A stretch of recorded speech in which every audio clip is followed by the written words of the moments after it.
Hey guys, tonight we slide back in time. Not gently, not politely, but like you've just been yanked out of your IKEA bed by a drunken Viking with bad breath and worse intentions. You land in the middle of a mead hall where the air is so thick with smoke, sweat, and roasted goat that it clings to your lungs like wet wool. You're not sure if the men laughing near the fire are flirting, fighting, or just foreplay by axe. That's the kind of night we're in for.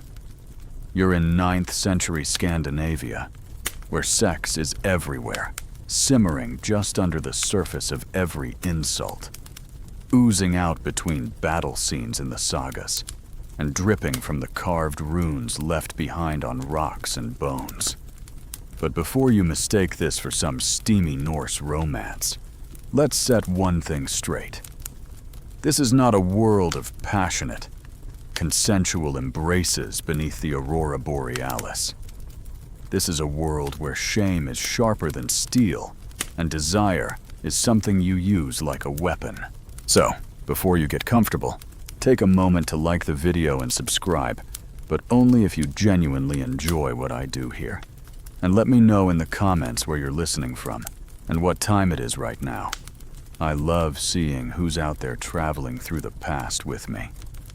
Now, dim the lights, maybe turn on a fan for that soft background hum, and let's ease into tonight's journey together. You trudge into the story, like stepping into a frost-bitten marsh, toes curling against the cold. You're not prepared for what the sagas really say about sex, not the hallmark fantasy, but the raw, snickering, blood-stained reality of it. Viking culture didn't just wrap sex in bearskin and longboat metaphors. It used sex like a chess move, like a slur, like a war drum. In this world, calling a man a coward wasn't nearly as dangerous as calling him a bottom.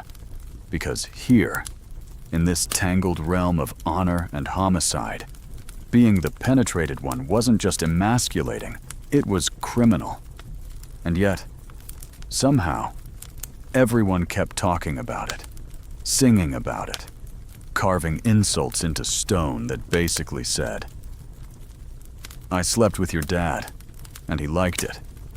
One of the oldest pieces of graffiti found in Norway translates roughly to Thorir.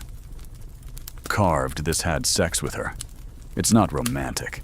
It's a declaration, like someone tagging a subway tunnel with their body count. The sagas are full of heroes who swing swords and shame in equal measure. You meet men who praise themselves for their virility, but are terrified someone might suggest they've been on the receiving end of anything at all, at emotion, defeat, or desire.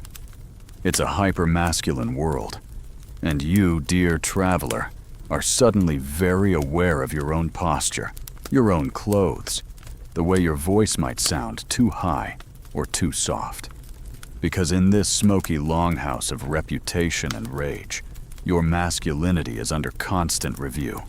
And women, they're not just in the background, wringing their hands. Oh no. Some of them wield words sharper than any blade. When a woman calls a man arger or nidinger, she's not just insulting his courage. She's saying he's effeminate, weak, perverted, or worse, sexually submissive. That one word, flung like hot pitch across a firelit room, could lead to a duel, or a death, or a poem that stains a family's reputation for generations. You pass a bench, where an old skald croons a verse about a warrior who lost more than his sword in the enemy camp. Something about being open at both ends, which the drunken crowd finds hilarious. But you see the man's face nearby, flushed and twitching, reaching for his axe not to laugh, but to erase the shame. Historians still argue whether the obsession with penetration and power was more performative than literal. Was it actual sex? Or just weaponized rumor? Either way, reputations fell harder than kingdoms. The room smells of spilt mead and iron. You're led past a group of women playing a game, riddles layered with innuendo. Double meaning? Biting suggestions about who's sleeping with whom and who shouldn't be. One joke about milking the goat too early earns a round of raucous laughter and an empty horn thrown across the room. Even in their teasing, there's danger.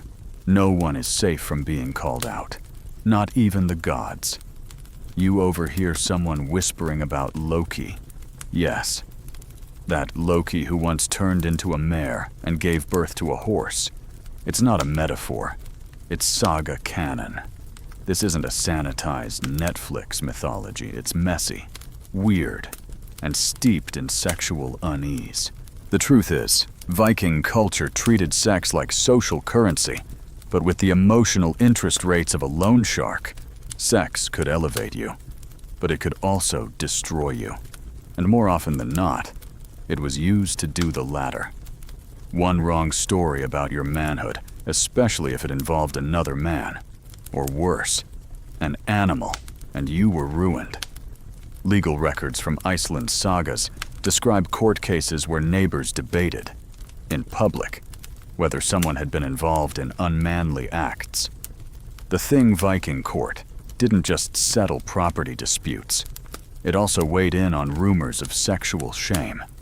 With real legal consequences, you feel a tug on your sleeve. A teenage boy points toward the door, eyes wide with something between fear and awe. Outside, someone is carving into a post. You squint through the snow to read it. It's a rune poem, mocking someone who lost a duel, and apparently, their dignity. The runes curl into a message that basically says he was bent like a bow, and took it like a wife. It's not subtle. Nothing here is. Even love stories feel like strategic alliances with heavy breathing and a dowry. You think about your own life, your modern world of dating apps and awkward DMs. Compared to this, even your worst Tinder date seems merciful. No one tried to kill you because of a badly timed compliment or a joke about size. Here, sex is part battlefield, part courtroom, and part open mic roast night. You keep walking, hoping your footsteps don't squeak too loudly in the hush that falls over the hall. Everyone's watching everyone, weighing worth in looks and lineage, and the sheer ability to humiliate others without cracking a smile. And you realize something else, something heavy that settles in your chest like cooled lead. These weren't anomalies. These were norms. This twisted relationship between sex and shame was built into the cultural DNA. The sagas weren't cautionary tales. They were operating manuals. Men were told how to dominate. Women were taught how to manipulate. And no one, not even gods or kings, was safe from scandal. The erotic spirit here isn't about pleasure. It's about positioning social, physical, legal. And tonight, you'll learn all the ways Vikings used sex not to love or bond, but to survive, shame, and sometimes kill. You don't get far before someone starts shouting, a deep growl of vowels that barely sound human, like a wolf gargling gravel. You spin, heart thudding, to see two men squaring off in the middle of the longhouse. The taller one has a braid thick as rope and fists clenched so tight his knuckles glow white in the firelight. The other leaner, younger, drunker, and smiling that smug, sideways smile that only happens when someone's about to make a very bad decision. And then he says it, one word, short, sharp, and spat like a curse arger. The air sucks out of the room. You could hear a rune drop. Now, you don't know this word yet, but everyone else does. It's a verbal dagger, dipped in centuries of shame. It doesn't just call someone cowardly, it calls them unmanly. Not in the bad at carpentry way, in the you let someone else do things to you kind of way. And not the fun things, either. It accuses the man of being passive, submissive, penetrated sexually, socially, spiritually. It's the Norse version of flipping the whole table over in a room full of knives. In the Viking worldview, masculinity is a castle made of ice cold, hard, and dangerously easy to shatter. One word, one rumor, one slur, and that castle melts into a puddle you can drown in. Historians still argue whether Argir had legal weight in every community. But in the sagas, it's practically a death sentence. Because if you let someone call you that, and don't challenge them, then congratulations. It's true. You just publicly confirmed your own disgrace. There were only two real options: fight to the death, or live the rest of your life as the punchline to every bawdy poem from here to Greenland. Viking culture didn't offer much wiggle room on the subject. You were either a man stoic, strong, emotionally constipated, or something less, something laughable. The sagas were obsessed with shame, not just doing shameful things, but having those things said about you. Said one insult could spiral into a feud that lasted generations, like when the poet Gunnlaugr and the warrior Hrafn both fell for the same woman. Helga the Fair. Gunnlaugr mocked Hrafn's poetry and hinted he was soft, and the two ended up dueling in England, over words, over reputation, over who got to be the proper man. Helga, for her part, ends up widowed and miserable, clutching a cloak Gunnlaugr once gave her. Love in the sagas often ends in blood, but the insults, they last longer. You make your way through the longhouse, skirting clusters of drunk warriors and scowling women who seem to be playing some version of social chess, where gossip is the queen and shame is checkmate.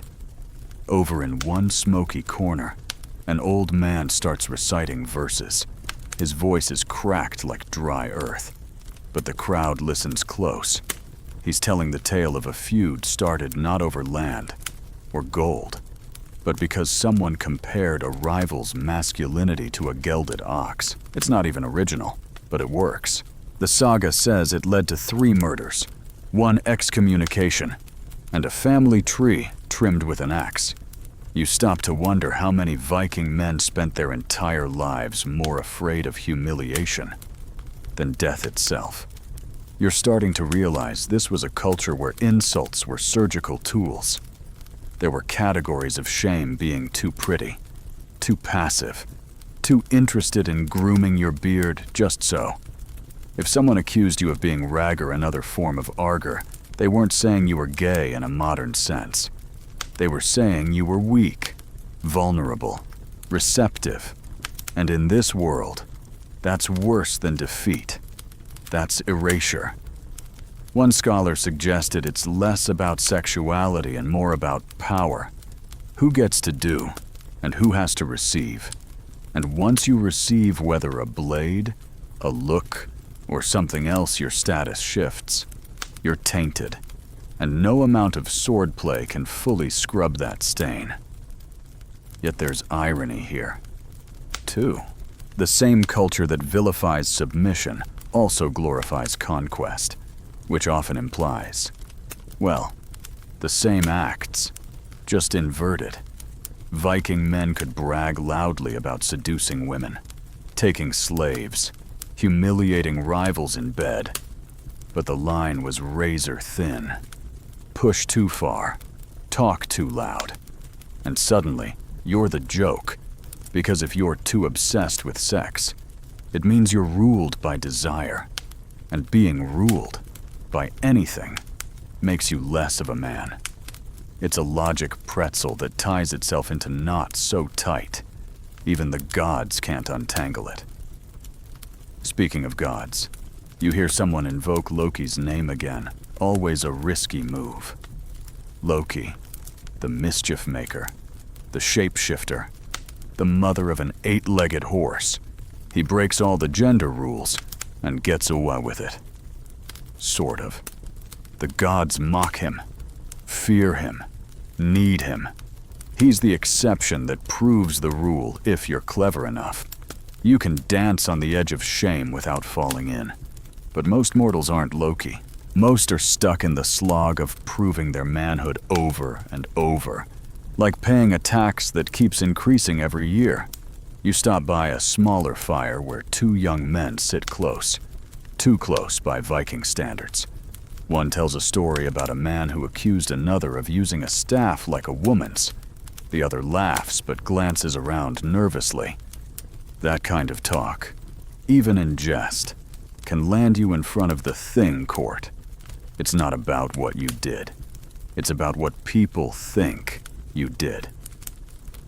Reputation is fragile, like a frost pattern on a window. Beautiful, intricate, and one warm breath away from vanishing. Quirky tidbit time in some sagas. Men challenged each other with what scholars call flighting ritual insult duels. Think of it as Norse rap battles, but with higher stakes and fewer beats. These weren't just about being witty. They were surgical dissections of someone's lineage, body, and sexual habits, real or imagined. And losing. That meant losing face, which meant losing power, which, in Viking logic, was just a slower form of death. One flighting verse went, "You were milked like a mare, and bore no foal." Ouch.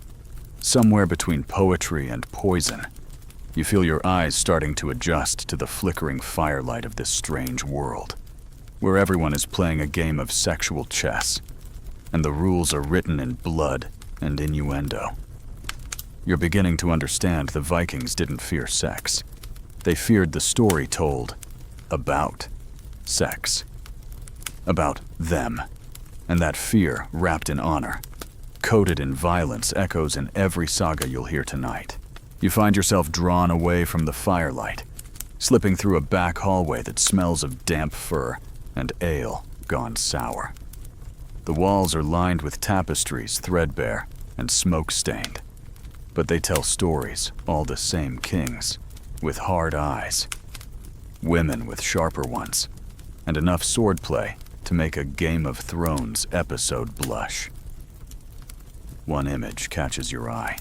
A man stands proudly on a hill, arms outstretched, as a line of smaller figures bows before him. But the stitching is strange, crude in places, exaggerated in others, and you realize with a lurch that this isn't reverence. It's mockery. He's naked. The hill is something else entirely. And the bowing, more like laughing. Welcome to the fine Viking art of public humiliation. Because in this world, what you do in bed isn't just between you and whoever's trying not to freeze, it's everyone's business. And if you're caught boasting too loudly or betting too wildly, you're not praised. You're picked apart like a walrus carcass at a winter feast. The problem is, Viking society isn't quite sure what to do with sexual confidence. On one hand, they worship strength, virility, and power. On the other, they despise arrogance, especially the kind that puts personal pleasure ahead of community norms. The result, a bizarre, often contradictory code of honor where sex is allowed, even encouraged, but only if you don't look like you're enjoying it too much. That's why the sagas are full of men walking a tightrope between celebration and shame. Take the case of Grettir the Strong, famous for his size, temper, and unfortunate habit of ticking people off. Grettir is the quintessential hero with issues. In one saga, a rival accuses him of being used like a woman by a troll. Grettir, naturally, doesn't laugh. He challenges the man to a duel and kills him. End of story. Not quite. The rumor lingers. like a bad smell on your favorite tunic. Because in this culture, even killing someone doesn't fully erase the stain of an insult. It just adds blood to the narrative. Historians still argue whether these stories are metaphorical. Was the troll a symbol? Was the accusation about actual sex? Or just a way to attack Grettir's manhood without laying a hand on him? No one agrees, but everyone agrees. It mattered. You pass another carving, this one etched directly into the wooden beam of the hall. It's crude, sure, stick figures and exaggerated anatomy, but the message is clear. Someone's bragging, or confessing, or accusing. It's hard to tell. The line between those three was always blurred in Viking culture. If you said you slept with someone's sister, were you bragging or confessing to a crime? If you wrote a verse about another man riding backwards, were you insulting him or outing yourself as his partner? That ambiguity was the real weapon, because the power wasn't just in doing something. It was in making other people think you did, or might have. One wrong word, one poorly timed joke, and suddenly you're the subject of half a dozen poems, each nastier than the last. Reputation could die faster than a seal on thin ice. You overhear a skald, the closest thing to a Viking pop star, spinning a new verse. It's clever, biting, and filled with innuendo about a local chieftain's recent visit to a farm where, apparently, the goats weren't the only ones being milked. The crowd roars. The chieftain does not. His smile is tight, his hand gripping his knife just a little too hard. You can practically feel the tension crackle in the air, because this isn't just entertainment. It's a duel, in rhyme. And losing means losing face, which means losing influence, which means maybe losing everything. But not everyone who talks about sex is a poet. Some are quieter, cleverer. You meet a merchant's daughter who tells you about a woman named Thurid, who once tricked a man into marrying her sister by pretending she was the prettier one. When the truth came out on the wedding night, the man felt cheated, but not in the way you'd expect. His honor, not his heart, was wounded, and that made it a bigger scandal than if he'd simply married the wrong woman. Because sex, in this world, isn't about intimacy. It's about identity. Your body is your banner, your reputation your shield. And the moment someone implies you've been used or fooled or touched the wrong way, it's like someone set fire to your entire public persona. You remember the saga of Egil Skallagrimsson. Poet, warrior, certified menace. He once composed a drapa, a type of praise poem, in just one night to avoid execution. But he also penned some of the nastiest sexual insults in the entire corpus, accusing rivals of being bottom men or milk drinkers, both euphemisms for unmanliness, not softness in the emotional sense. Vikings didn't even have a word for therapy, but softness in the power hierarchy. If you drank milk instead of mead, what else were you sucking? The implications were loud, and everyone in the room heard them. Quirky tidbit time in parts of Viking law. Accusing someone of unmanly behavior without proof could get you fined or punished. But because false accusations were just as socially corrosive as true ones, the system tried clumsily to regulate the chaos, but mostly it just created a game of sexual brinkmanship where everyone was bluffing, betting, and bluffing again. And here's the real kicker. The line between insult and boast was often razor thin. Bragging about how many women you'd conquered could be seen as noble. But if you bragged too much, or if someone spun your story just slightly wrong, I heard she conquered you. The whole thing flipped. And suddenly, you were the punchline. That's why so many sagas are laced with characters, carefully calibrating their stories. You hear the story of Bjorn, who had an affair with a woman while pretending to be someone else entirely. When it came out, she wasn't even angry about the deception. She was angry because he'd told people afterward. Her shame wasn't in the act. It was in the exposure. You start to realize the sagas are less about what actually happened and more about who controls the narrative. Sex becomes a story, and that story is currency. If you own it, you're powerful. If someone else tells it first, you're ruined. It's like ancient PR, except with more axes, and as you duck under a low beam and make your way toward the next fire. You understand why Viking halls were always full of whispers, laughter, and sudden silence. Everyone here is spinning something. A rumor, a reputation, a verse. Because in this world, being seen as a man is harder than being one, and keeping that image intact. That might just be the most exhausting conquest of all. You hear it before you see it, the laughter. But not the good kind. Not the mead-soaked, thigh-slapping joy of a story well told. No, this laughter has teeth. It rolls out from a knot of warriors standing near the entrance, low and sharp, like wolves testing the wind.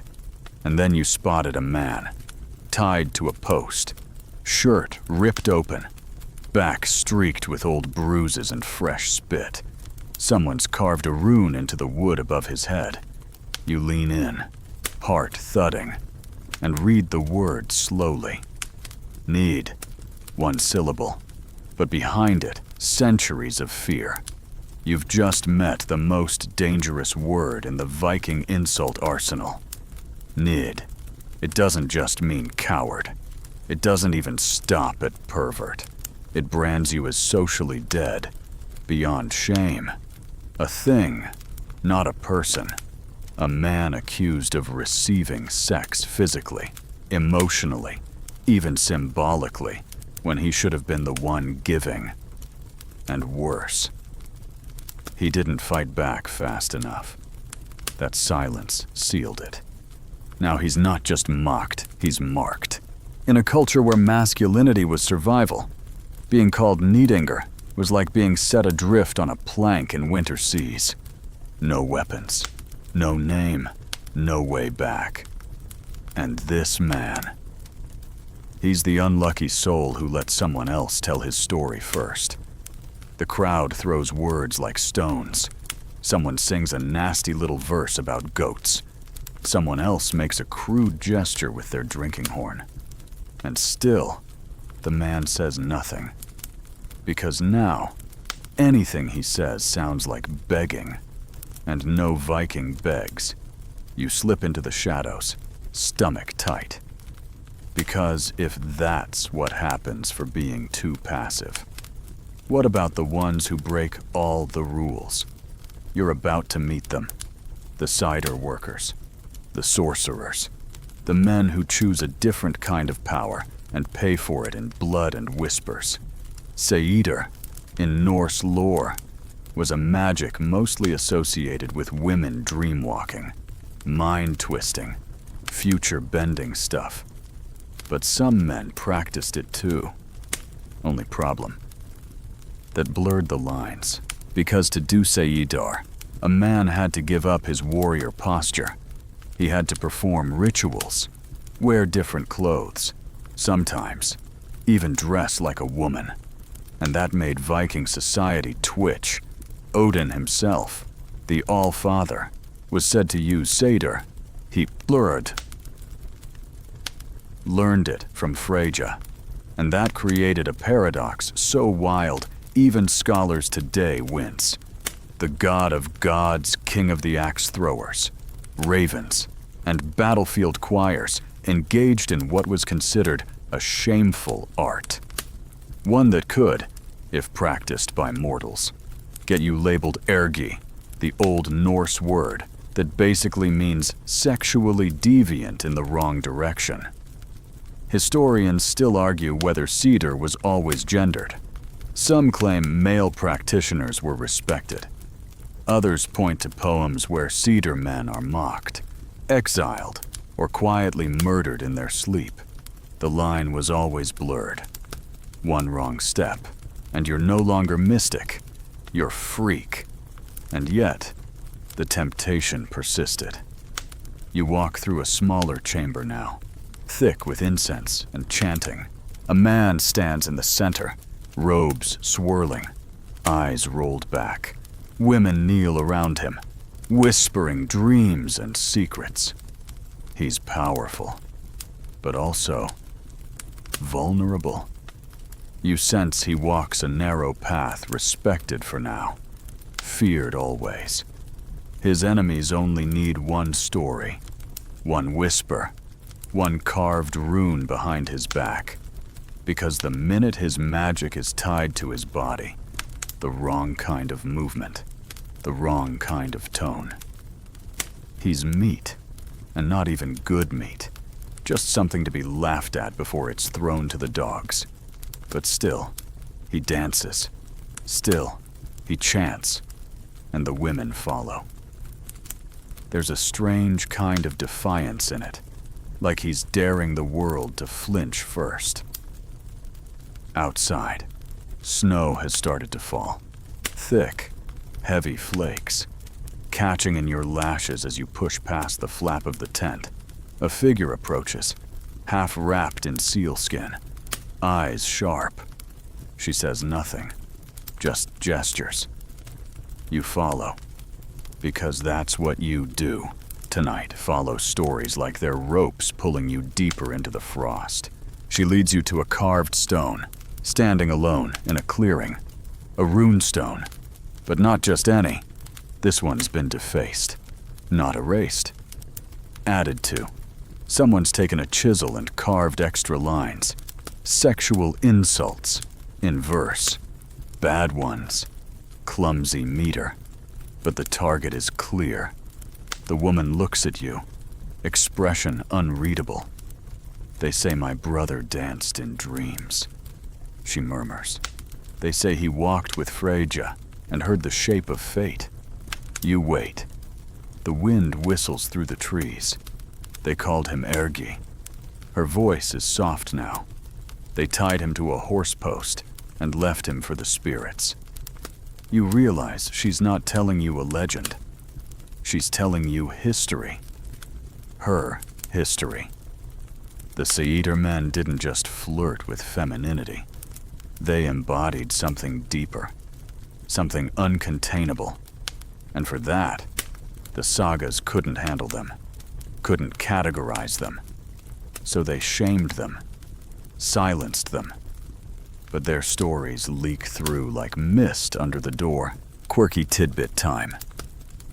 Some Icelandic poems suggest that male satyr rituals involved rhythmic breathing, chanting, and shapely movement that modern readers might interpret as dance. Is it accurate? Is it projection? No one agrees, but the image sticks. A man dancing alone on a frozen hilltop, chanting stars into alignment, while his enemies sharpen their words in the dark. You walk on, past frozen fields, past dreams carved in stone, and you start to notice something the deeper you go into Viking ideas of sex and shame, the more slippery. Everything becomes, nothing is clear-cut. There are rules, but no one agrees on them. There are punishments, but no one escapes them. And through it all, sex isn't just about the body, it's about control. About who sets the script, who gets to speak, who gets to name. You think again of Odin, cloaked and mysterious, learning cedar from Freyja, then using it to dominate the world. He broke the rule book and wrote a new one in blood and runes. But no mortal man had that luxury. They danced on the edge and hoped no one watched too closely. And you, in your warm, modern bed, listening to this by the glow of a screen.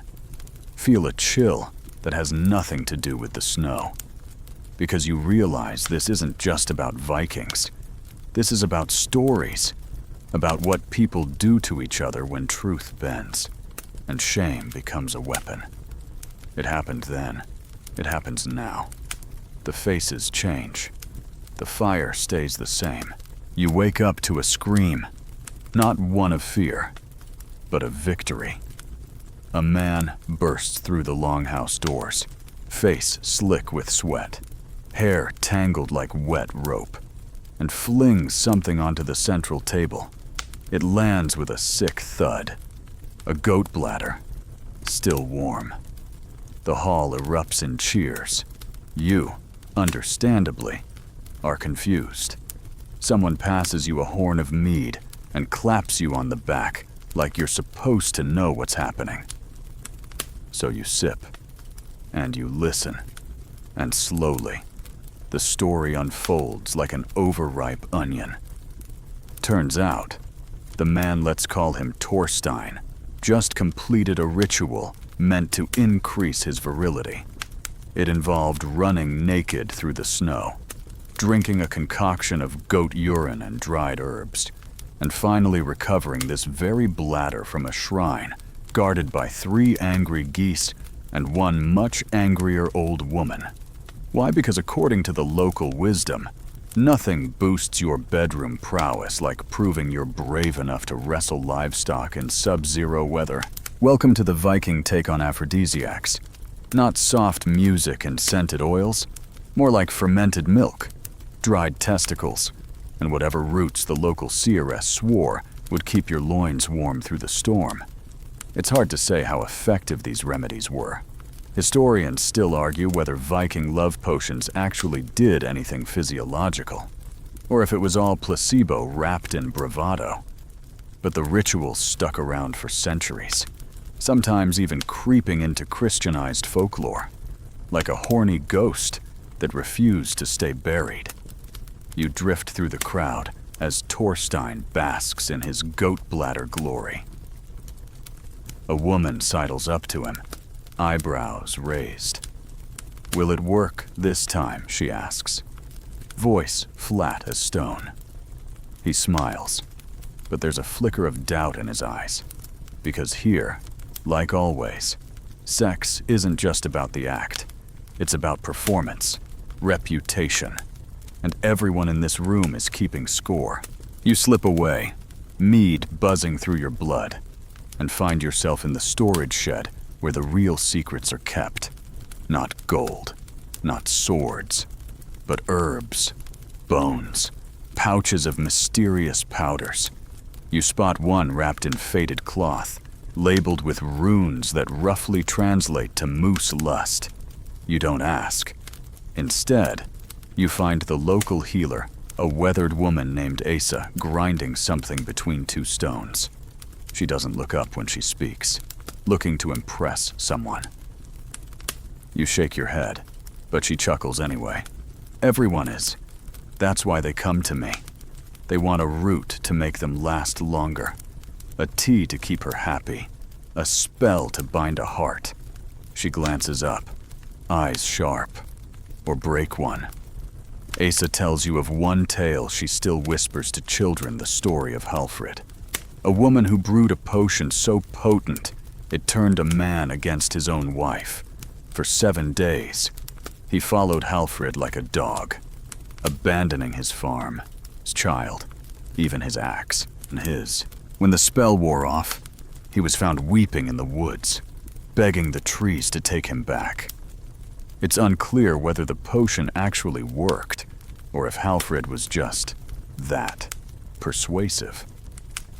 Either way, her name lived on, and so did her recipe. Some even say she buried it in her grave, tucked inside a hollowed ram's horn. Quirky tidbit time.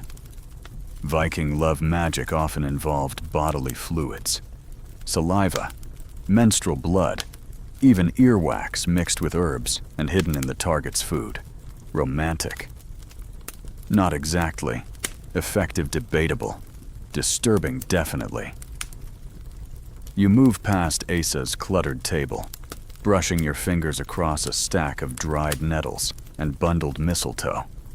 The air is thick with smells earthy, bitter, strangely sweet. It's not sensual, it's strategic. Everything here is about tilting the odds.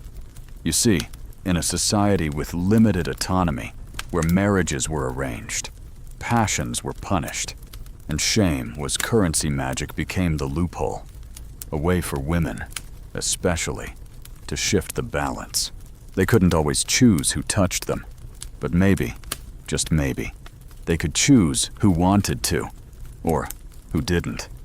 The sagas are full of these quiet rebellions. A girl who slips a love charm into a rival's drink, only to watch him pine for the wrong woman. A wife who whispers binding words over her husband's belt, ensuring he can't sleep with anyone else while away at sea. These aren't grand gestures. They're small, sharp moves in a larger game. Historians often overlook them, call them folklore, superstition. But dig deeper, and you find something raw survival strategy. You step back outside into the frost and notice the stars have shifted. The moon hangs low, fat and indifferent. A group of boys run past, shrieking, waving bundles of straw soaked in goat's blood. Another fertility ritual. Another excuse to test courage, to flirt with danger, and maybe, if the gods are watching, to impress someone who'll meet you in the hayloft later. Speaking of haylofts, you make your way to one curious now, maybe too curious. Inside, the smell is musky, the air warmer. Two farmhands are laughing, tangled in a mess of blankets and barley sacks. They see you. Don't flinch. One shrugs. Better here than the pig pen. You nod, not sure what else to say. Sex among farmhands wasn't scandalous. It was practical. Sometimes transactional. If a woman worked the fields, she might strike a deal, half a lamb in spring for a warm body in winter. Consent was loose. Love, looser.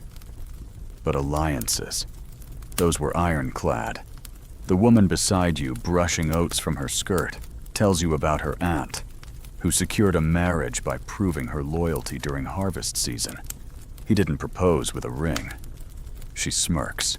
He brought her 2 cows and a promise not to tell his father. You laugh, then wince, because the story's funny until you realize how little control she had in it. And how often those quiet pacts were all the choice anyone got. You think again of Asa's potions, the goat bladder, the girl with the love spell. None of it seems random now. It's all desperate calculus. A woman without charm must barter. A man without strength must bluff. And everyone else must find their edge, be it root, rhyme, or runestone. You head back toward the main hall, the mead-soaked laughter drawing you like a siren. Inside, Torstein is now shirtless, flexing for a crowd of admirers. His goat bladder hangs from his belt like a badge. But you notice his eyes keep darting to the corner, where a single figure stands unimpressed, arms crossed. The woman from before, the one who asked if it would work. She's watching. Not smirking, not scowling, just watching. And you wonder if he'll ever win her, or if that's even what he's trying to do. Maybe he's just performing. For her, for the crowd, for himself, because that's what it comes down to. In the end, Viking sexuality wasn't private. It was theater, part ritual, part gamble, part lie. And behind every potion, every poem, every goat bladder, there's one terrified heart, hoping to be wanted, or at least remembered. You sit quietly now, the fire crackling low, and realize you've stumbled into something much deeper than ancient aphrodisiacs. This isn't just history. It's the oldest human game there is. The game of want. The game of worth.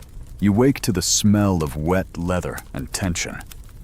A storm's rolled in, drumming its knuckles across the longhouse roof while people pretend not to hear it. Thunder makes even warriors flinch. But this silence, it's the silence before someone makes a mistake. And sure enough, it happens. A man at the end of the table broad, red-bearded, confident the way only sons of chiefs can afford to be, raises his cup and makes a joke. It's not a good one. It lands wrong. Maybe it was the timing. Maybe it was the target. But whatever it was, the room stills like a hunted animal. He'd said something about another man's voice. Tu sepo, sings like a milkmaid, he said. And just like that, he stepped on a social landmine. You don't need a degree in Old Norse to understand what's happening next. A duel, maybe. But first, a retort. And that's where the insult war begins. Not with fists, not with axes, with words. Clever, ugly, unforgettable words. You're about to witness a flighting of verbal blood sport, where two people try to ruin each other with poetry. You'd think a culture obsessed with swords would scoff at rhymes. But in the Viking world, a sharp tongue cuts deeper than iron. And tonight, the man he mocked tall, lean, not a chief's son, but dangerous in a quieter way, steps into the firelight with a smile that could kill crops. He doesn't raise his voice. Doesn't need to. Every word is like cold water poured over nerves.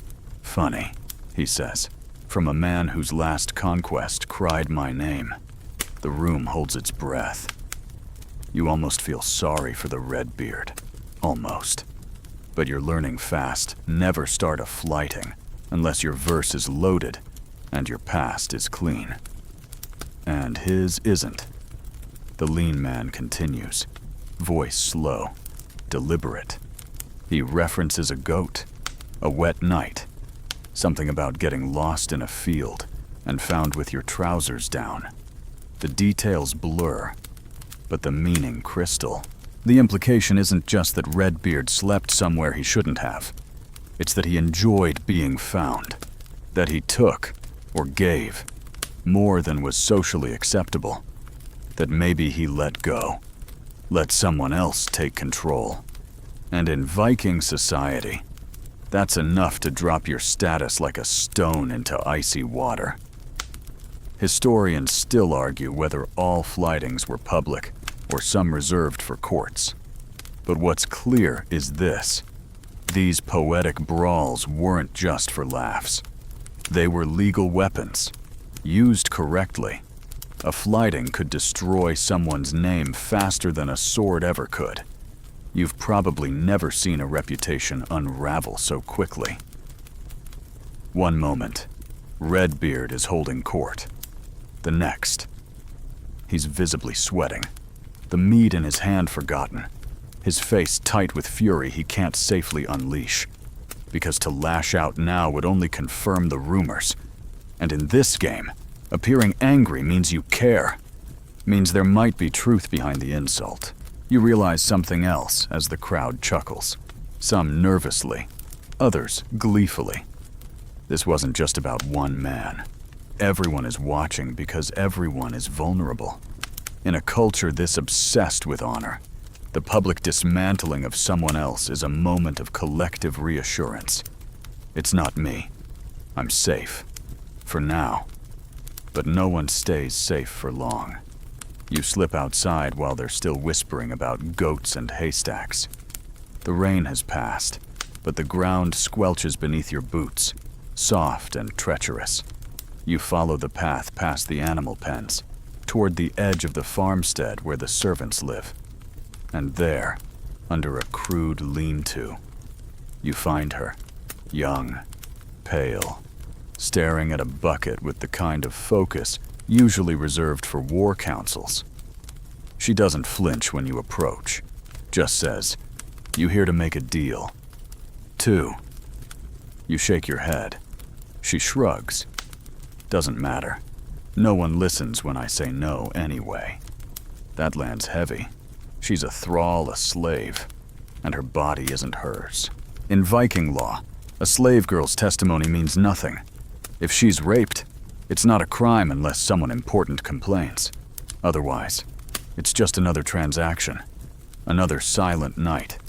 You want to ask her name, but don't. Instead, she tells you a story, like it's not hers, but you both know it is. About a girl taken from the Irish coast, brought over in chains, given to a man as part of a land deal. About how she learned to smile, to flatter, to watch, and how, one day, she caught her owner's wife watching. Him. And her. So I offered a solution. She says, all 3 of us, 1 room, 1 night. She said, yes. You blink. Did it work? He stopped hitting her. She says, started ignoring me. She smiles like the edge of a broken mirror. That's when I knew I'd won. Because indifference from a man like that is safety.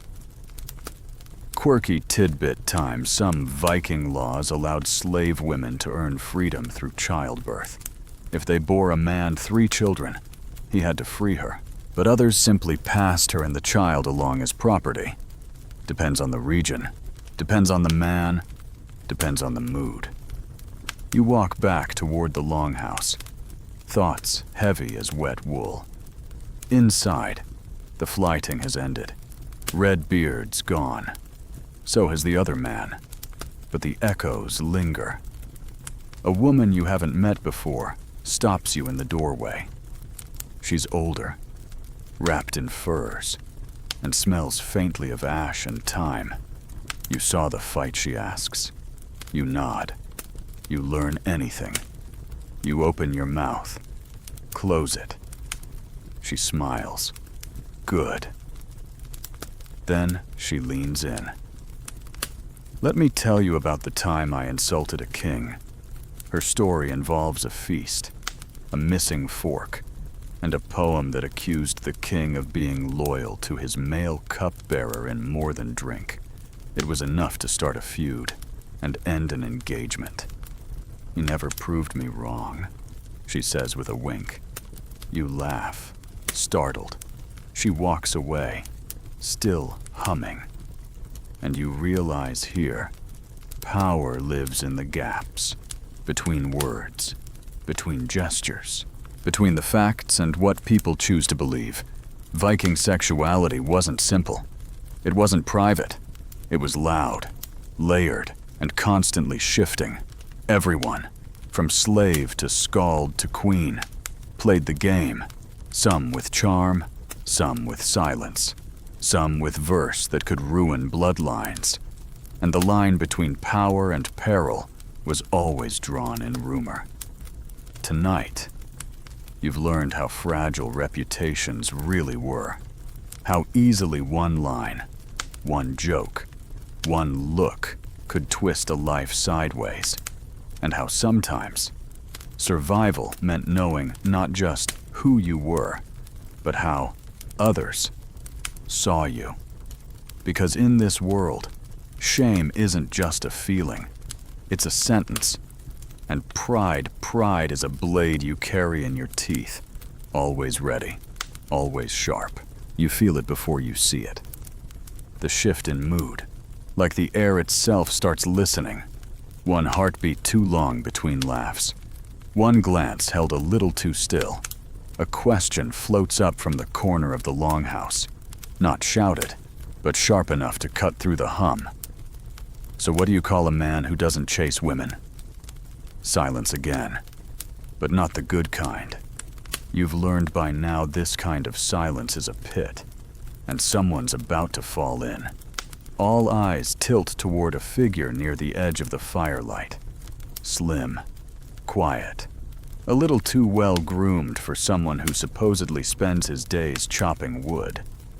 He doesn't answer, doesn't even flinch, and that's what makes them angry. You see, in Viking society, not chasing women doesn't just make you odd, it makes you dangerous, unknowable, possibly foreign, possibly deviant, possibly both.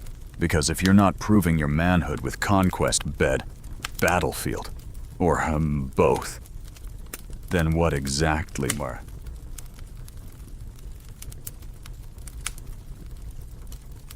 Proving, that's when the stories start to leak out. Low and oily. He sings. Someone says, too well. Wears his tunic tight. Someone adds, talks soft. Doesn't drink. And then, the one that always comes last. Always whispered like a curse. Sleeps with men. You watch the crowd digest it. Some nod. Some snicker. One man, younger, shifts uncomfortably, like the floorboards just got too hot. You feel the danger in that glance, because this isn't just about him, it's about them. All of them. You're standing in a time where queerness isn't defined by love or identity, but by hierarchy, by power. The Norse didn't have a word for gay the way we do today. What they had were acts-specific ones, and those acts were judged by who did what, to whom. If you were the penetrator, the aggressor, the one on top, you were still a man, still dominant, still you. But if you received, if you were passive, taken, or submissive in any form, you weren't just ridiculed, you were branded as weak, as unmanly, as less. Historians still argue whether actual queer relationships existed openly in Viking society, or only in shadows and scandal. Some point to verses full of suggestive language. Others argue the sagas deliberately erased or twisted anything that didn't fit the heroic mold. But there are clues, runes found on phallic rocks, graffiti in lonely corners of trade cities, the story of King Olaf and his companion who slept in the same bed, shared gifts, and were only separated by death, and even then, not for long. You pass a cluster of warriors dicing for coin and pride. One throws a glance at the man in question, the one they suspect, and makes a joke about taking him for a ride. Everyone laughs, even the accused. But there's steel behind his eyes now. He knows the game, knows that if he doesn't play it back, with just enough charm and just enough menace, they'll press harder. That's how it works. Tease, test, watch for flinching, because flinching is blood in the water. You're reminded of an old poem someone recited earlier, half sung, half spat. He shunned the maid, kissed the bard, and bent like birch in moonlight. It was supposed to be funny, but the line stuck in your teeth like bone. Because somewhere under the mockery is truth. That even back then, even in a world soaked in masculine bravado, there were people who didn't fit the mold, who didn't want to, or couldn't, or simply lived. You wander toward the far end of the settlement, past the blacksmith's forge, past the kennels where wolves growl softly in sleep, and there, by the riverbank, you find a hut smaller than the others, a place for outsiders, or those who made themselves so. Inside, candles flicker low, and you meet her. Or is it him? You're not sure. Doesn't matter. They wear a blend of both fur-lined robes, warriors' boots, painted eyes. They speak slowly, like honey dripping sideways. You're wondering, they say, what it meant. Back then, you nod. It meant being a mirror. They whisper, People saw what they feared, or wanted, or feared they wanted. They tell you of a man, Dogfin, who was beautiful, clever, too gentle for his father, too fierce for his mother, who loved a boy once, quietly, who carved his feelings into driftwood and watched the sea carry them away, who disappeared during a raid, but was never forgotten. They say the gods claimed him, the figure says, smiling faintly. Or maybe he claimed himself. You ask if that kind of love was rare. Rare, they laugh. No, hidden, like treasure no one admits to burying. Quirky tidbit time in Norse mythology. Loki once shapeshifted into a woman not once, but many times. In one myth, he becomes a mare, mates with a stallion, and gives birth to Sleipnir, Odin's 8-legged horse. The gods don't even blink. They mock him, sure, but they accept the results. Which begs the question, were the gods more flexible than their worshippers, or just more powerful? You leave the hut with your head spinning, walking the line between past and present. In your world, identity is a spectrum. In theirs, it was a battlefield. You start to notice more now the soft hand on another's back, the glance held too long across a fire, the two young boys who sleep a little too close, pretending it's just cold, the woman who wears her dead brother's armor, who never married, who trains harder than any man. These stories aren't in the sagas, but they existed, between the lines, behind the noise, in the silence between insults. You return to the hall. The man they mocked earlier is gone, or maybe just invisible again. That's how it works. You shine too bright, you get noticed, get named, and once they name you, they can punish you. Ergi, Arger, Rager. The words change. The weight stays the same. And you wonder, as you watch the crowd forget and move on, how many lives were bent around silence? How many loves were erased before they could speak? Because Viking society didn't just police your body, it policed your role. And stepping outside that role, loving the wrong person, being the wrong kind of man, wasn't just dangerous. It was obliteration. But still, some did it. Quietly, boldly, beautifully, and sometimes even with a smile. Because desire doesn't care about laws, and neither does history. It just waits for someone to dig deep enough to find it again. It starts with a wedding, or at least, it's supposed to be. But instead of violins and white lace, you get a thunder god in drag, a hammer under the table, and a room full of giants trying not to choke on their mead. Yes, this is the story of Thor. That. Thor dressed in a bridal gown and veil, pretending to be the goddess Freya so he can sneak into a giant's hall and recover his stolen hammer. And in case you were hoping this was some dignified disguise, let me crush that dream gently. He eats an entire ox during the reception, drains multiple barrels of ale, and glares at his groom like he's one idiotic question away from being turned into a decorative crater. The sagas don't whisper this story. They shout it, because this is Viking myth at its weirdest, its bawdiest, and maybe its most revealing. See, the gods didn't stick to neat little boxes. Thor wears a dress. Loki gives birth.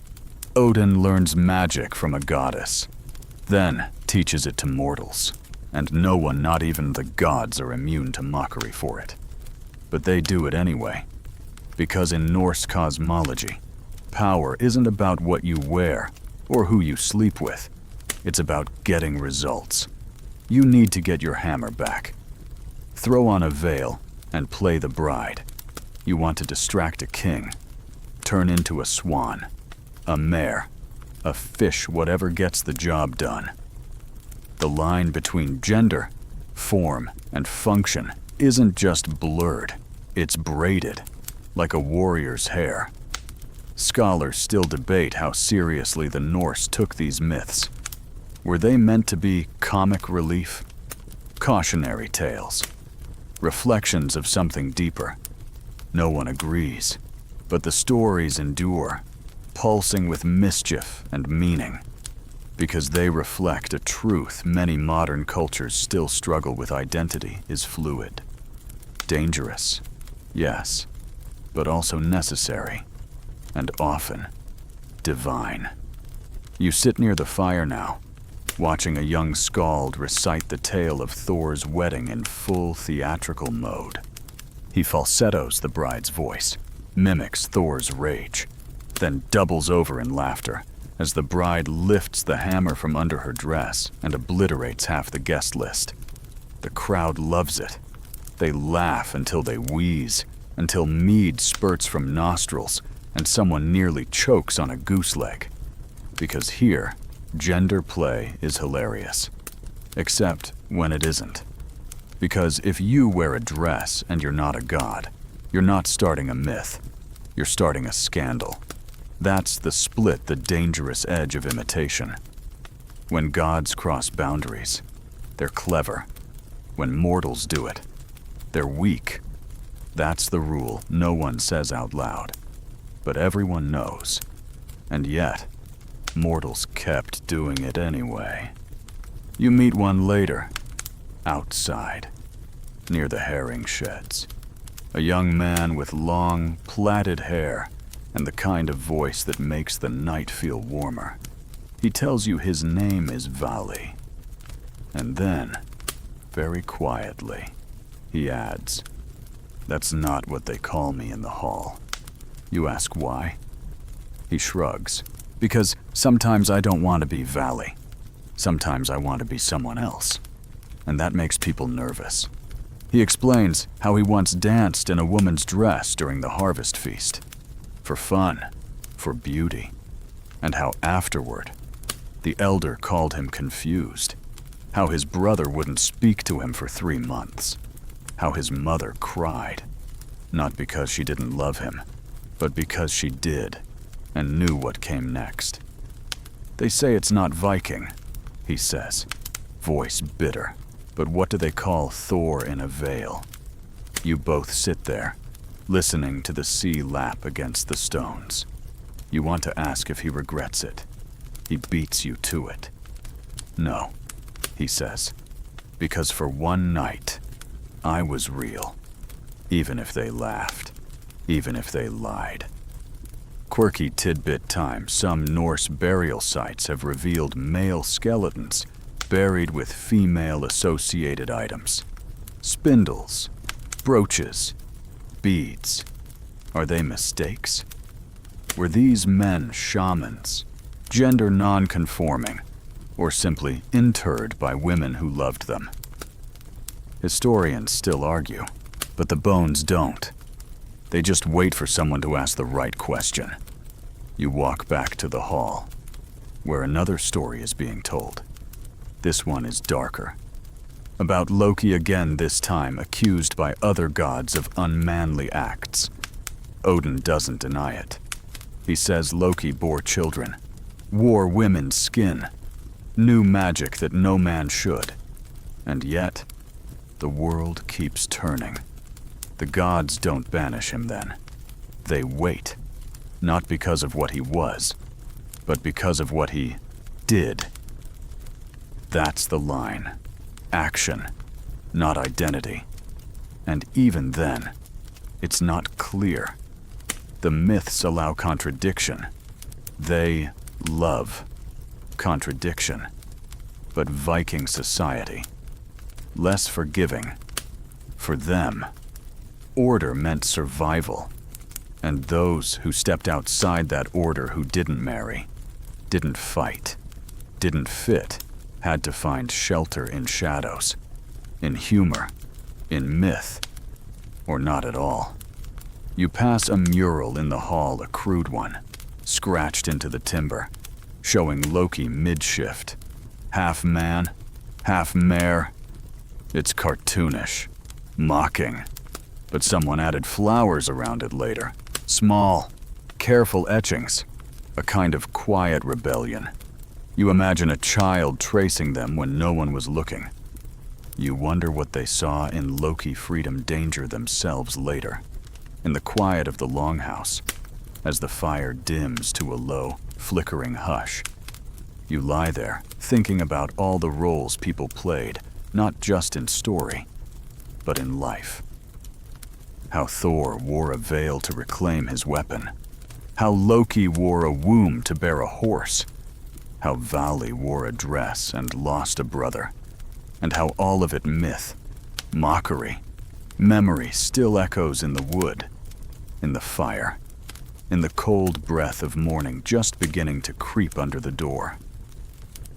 In this world, gender is a costume, sometimes divine, sometimes deadly, but never boring, and always worth watching. It begins with the squeak of straw underfoot, and the scent of warm hay and colder work sweat. That heavy scent of bodies trying to prove themselves to the dirt. You're in the stables now, or maybe the barn, or maybe just somewhere that pretends not to be either, depending on who's asking and what they're hoping to find. In here, love doesn't wear poetry. It wears mud and sex. It wears silence, not because it's sacred, but because it's useful. And right now, as your eyes adjust to the half-light slanting through a gap in the beams, you realize you're watching something most Viking stories don't bother to write down: the quiet, casual, complicated economy of the hayloft. A young man bare-armed, underfed, eyes darting as fumbling with the belt of an older farmer's daughter. She guides his hands. She tells him where not to put his knee. She tells him what not to say if her father asks later. You're not supposed to be here. And she knows it. But she doesn't care. Because in this world, these moments aren't rare. They're just unspoken. Love matches are for the bards. Real matches, those happen in the dirt, under carts, behind stables. The sex here isn't tender or passionate. It's bartered. It's curious. Sometimes it's mutual. Often it's not. Consent is a shadow, shaped more by social position than desire. If you're a servant, you're supposed to say yes. If you're a farmer's son, your silence is the price of being allowed to keep your hands calloused and your reputation intact. Historians still argue whether the Vikings had a defined legal view of rape as we understand it. In some places, yes, particularly when it came to married women or property disputes. But for the laborers, the slaves, the unimportant sex was just another kind of trade. You scratch my back, I let you have mine. In the sagas, love stories exist, but they almost always end with betrayal, arranged marriages, or someone getting stabbed at a feast. They're not stories about passion. They're stories about power disguised as affection. And so, in this dim barn, when the two finally part, pulling hay from their hair, not meeting each other's eyes, you understand something cold. Sex in Viking life isn't forbidden. It's unglorified. It's folded into work and survival, like flour into dough. Necessary, messy, forgotten by breakfast, but not always. Because just as you're about to leave, a voice calls out from above, "Don't step on the goat!" You look up to find a woman lying on a beam, legs dangling, cheeks smudged with dirt, and something that might be soot or mascara. She's older than the others here, sharp, observant, and apparently amused by your confusion. You think this is just where the farmhands fool around, she asks. Sometimes. But it's also where marriages are made. You frown. Really, she laughs. Not official ones, but the real kind. The kind that get negotiated in sweat, in whispers, in corners where no father hears and no brother interrupts. She hops down, dusting herself off. You see, girl meets boy in the field. Boy helps girl bring in sheep. Girl invites boy to share her blanket. Boy gets her pregnant. Father gets a new son-in-law. That's how it goes, unless he doesn't. Then she disappears for a season, comes back quieter. Quirky tidbit time. There's an old Icelandic phrase, ad bera saman seng, which means to share the bed, but it's also used as a metaphor for marriage, courtship, even gossip. The bed isn't just where people sleep. It's where alliances are tested, where status is proven, and where futures begin or end in silence. You walk with her toward the edge of the field, passing young couples who pause their scything just long enough to grin at each other, to bump elbows, to flirt in ways that look like arguments. Most of us, she says, don't get to choose love. But we do choose risk, and sometimes that's close enough. She tells you of her own youth of a boy who ran messages for her father, who carved her name into a tree with a knife he wasn't supposed to own. They kissed once, maybe twice. He went to sea, never came back. But the carving did. She visited it every year until the bark swallowed the letters. He never promised anything, she says, which is why I believed him. You pause. Was it love? She shrugs. Does it matter? The answer stays with you as you head back toward the longhouse, where marriage isn't made with kisses, but with contracts. And cows. Lots of cows. Inside, preparations for another union are underway. The bride 14, maybe 15, stands still, while her mother pins her hair with bone. She looks less like a princess and more like a goat being traded at market, which, in many ways, she is. Because in Viking society, marriage isn't about affection. It's about land, about ties between families, about strengthening bloodlines or burying feuds. The more valuable the daughter, the higher the price, the less desirable. Well, then she gets the drunk cousin, or worse, the pious one. Tonight's groom is neither. He's rich, middle-aged, twice widowed, and apparently well-liked, judging by the laughter at his jokes, which you don't understand but know are dirty by the way the men around him wheeze. The bride smiles politely. Her eyes don't move. No one asks if she wants this, because it doesn't matter. Her role isn't to want. It's to bind, to cement, to give birth, and stay quiet. You think back to the girl in the barn.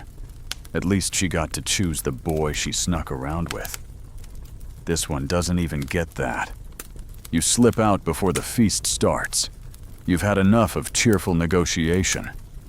Outside, the stars are starting to prick the sky open, and the fields hum with the slow breath of beasts and men asleep.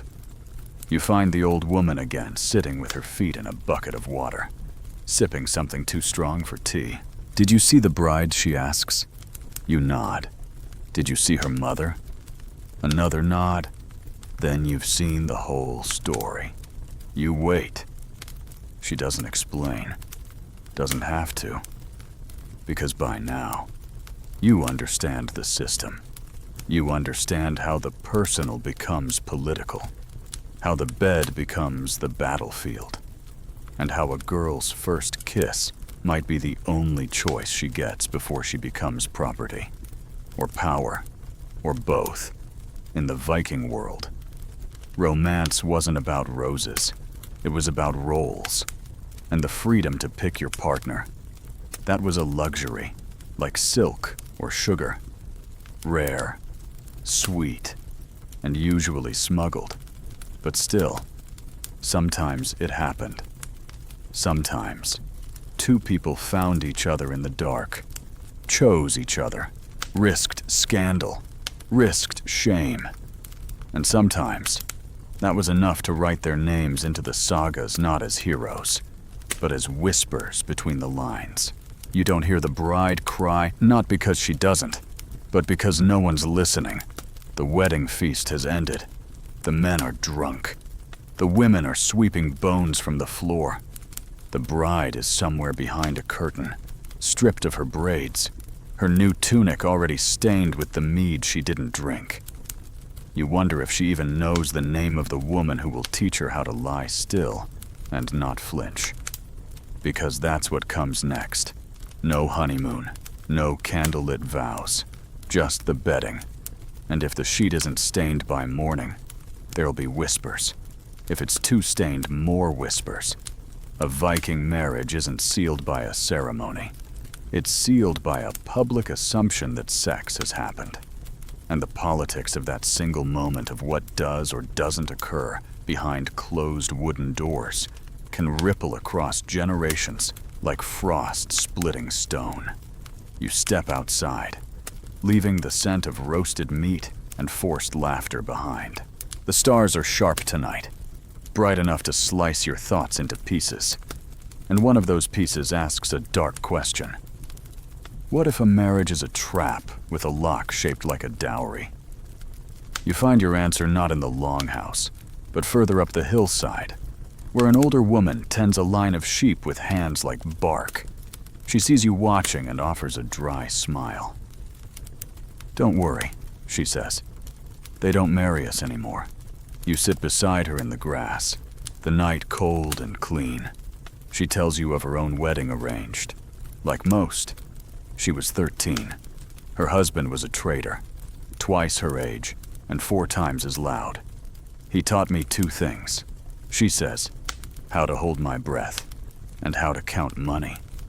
By the time he died, she owned more than he did, and she kept it, because in Viking law, widows had rights, property, power, a strange sort of freedom that only came after enduring the chains of a union made for everyone but them.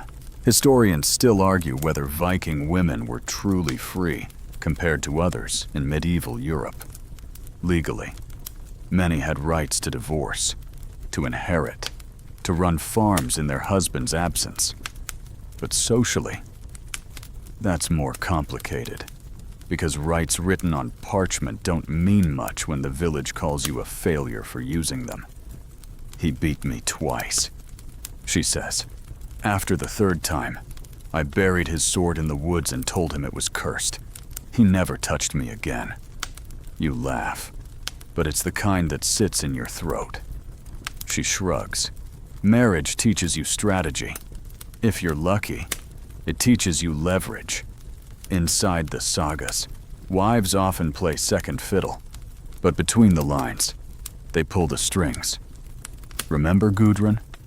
The most married woman in Icelandic literature. 4 husbands, 2 dead by suspicious means, 1 vanished. The last, she outlived him. She's not remembered for her affection. She's remembered for her mind, and for the way she told a priest, in her old age, that she'd loved the one who never asked. You see, Viking marriages were alliances first, feelings second, and sometimes weapons in disguise. A family might marry off a daughter to make peace, only to poison the groom a year later. A woman might agree to wed, knowing full well she'd have the final say when her husband left for war. One saga tells of a woman named Ingebjorg, who married a man to settle a land dispute. But every time he tried to build on her family's land, she'd move the boundary stones in the night. After 3 years, he left. She kept the land, and her pride. Quirky tidbit time in some regions. A bride had to be physically lifted over the threshold of her new home. It was symbolic, meant to protect her from evil spirits. But you can't help but think how easily a symbol becomes a smokescreen. Because she wasn't being lifted. She was being carried into a life where her body was no longer hers, unless she learned to take it back, unless she learned to trade silence for cleverness. You walk downhill now, passing stone fences and the flicker of a fire still burning in a cooking hut. A boy and girl sit nearby, close enough to pretend they're not. She's tracing something on his palm. He's pretending not to hold his breath. You pause, hidden by shadows. You want to shout, "Don't do it. Don't fall." But of course they will. That's how this world works. Love is the one game played without rules, without armor, and always at cost. Back in the village, a dispute has broken out. Two men shouting, one waving a carved ring, the other a length of red wool. You catch pieces of the argument: betrayal, dowry, broken promise, then the name of a woman, repeated like a curse and a prayer. Apparently she was promised to one man, married to another. No one asked her what she wanted, and now they argue about honor while she watches from a doorway, silent. You wonder if she'll run, if she'll stay, or if she'll simply learn to play both sides until one forgets they ever wanted her. Viking women weren't passive. They were just surrounded by a world that didn't always care what they wanted. So they adapted, manipulated, survived, and sometimes, just sometimes, they burned it all down. Like Un the Deep-Minded, who sailed to Iceland after her son died, claimed land in her own name, ruled it, and died at a feast she threw for herself. No husband, no permission, just grit, grief, and a legacy written not in love, but land. As the night deepens, you return to the longhouse. The wedding guests are finally asleep. The bride is gone, folded into another life. But on the table, beside the half-drained cups and chewed bones, you see something strange, a poem, scratched into the wood by an unsteady hand. It reads, "I kissed no man, but dreamed of fire. I bore no sword, but watched them fall. I married the silence, and learned to lie." You don't know who wrote it, but you know why. Because in this world, marriage isn't always a promise. Sometimes it's a pause, a cover, a curtain drawn across the stage while the real performance waits in the wings. And sometimes, only sometimes, the woman behind that curtain steps forward. Not as bride or widow, but as the only one left still standing. And that, in the end, is its own kind of vow. You wake to shouting again, but this time, it's not laughter or insult or marriage gossip. This time, it's court. A circle of fur-wrapped villagers has gathered at the edge of the field, near the Thing Stone, and the air is pulsing with judgment. You push your way through the crowd, boots sinking slightly into the thawing earth, and find yourself staring at a scene that feels more like theater than law. In the center, a man and a woman stand apart, but bound by attention. The man's face is tight, jaw clenched like he's chewing on regret. The woman, she stands straighter, her eyes are steady, her hand grips the edge of her cloak, like she's holding on to the last thing that belongs to her. This is not just any dispute. This is about sex, and not the fun, candlelit, consensual kind. This is about accusation, about proof, about public humiliation carved into memory with every word spoken aloud. In Viking society, the thing was more than a meeting. It was a moral compass, a performance, and an execution chamber all rolled into one. Crimes were not hidden. They were aired. In detail. With witnesses. With oaths. With the weight of reputation hanging like a noose. And when it came to matters of sex, the stakes only sharpened. The accusation today? Adultery. Maybe. Or assault. The words blur together in a language too sharp for sympathy. What matters is that someone is lying, or someone is telling a truth that others would prefer stay buried. The elder overseeing the case has a voice like gravel and an expression carved from centuries of judgment. He listens, nods, interrupts only to demand clarity. Did you enter her home? Was she alone? Did she resist? Did anyone hear her scream? These aren't questions for justice. They're questions to find a story that fits the village's need to believe in a certain kind of order. The woman answers carefully. She says yes, he came. Yes, he pushed. No to...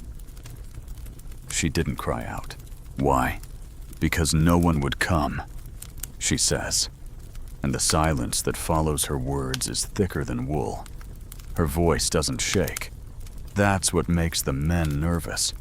She speaks like someone who knows the cost of truth and has already paid it. The accused shifts on his feet. His defense isn't denial. It's reframing. He says they were lovers once, that she invited him, that she didn't say no loudly enough, that she smiled once, last summer. Maybe. Historians still argue whether Viking legal codes protected women in cases of rape. The answer, as always, is it depends. On her status, on his, on whether she was a free woman or a thrall, on whether she was married or promised, on who stood to lose land if he was punished. Quirky tidbit time in some early Icelandic laws. The penalty for rape could be exile, or financial compensation paid to the woman's male guardian, not to the woman herself. Because her violation wasn't just a personal trauma, it was an insult to male property. That's the calculus behind these trials. It's not about who was harmed, it's about who was shamed. And in this world, shame sticks to women like soot to a chimney permanent. No matter how many times you scrub. You glance around at the crowd. Most avoid her gaze. A few whisper. One young girl clutches her mother's cloak, watching with the kind of wide-eyed stillness that says she's learning what happens when you speak too loud, when you fight back, when you trust that justice might care. The elder calls for witnesses. None step forward. One man clears his throat, then shrinks. Another says he heard something but can't be sure. The woman doesn't flinch. She just stands there, hands folded, knowing exactly how this ends. You've seen enough to guess it too. He won't be punished. Not really. Maybe a fine. Maybe a quiet trip to another village until the memory fades. But her, she'll carry this. In whispers. In glances. In future refusals to marry. Because in Viking law, once a woman's story includes scandal, it sticks, whether she wanted it or not. The judgment is made. The words don't echo. They thud, like meat dropped on stone. You don't even listen. You already know. Later, by the river, you find the woman washing her hands in the icy current. She scrubs hard, like the cold might flay away the memory. She doesn't acknowledge you at first. Then, quietly, she speaks.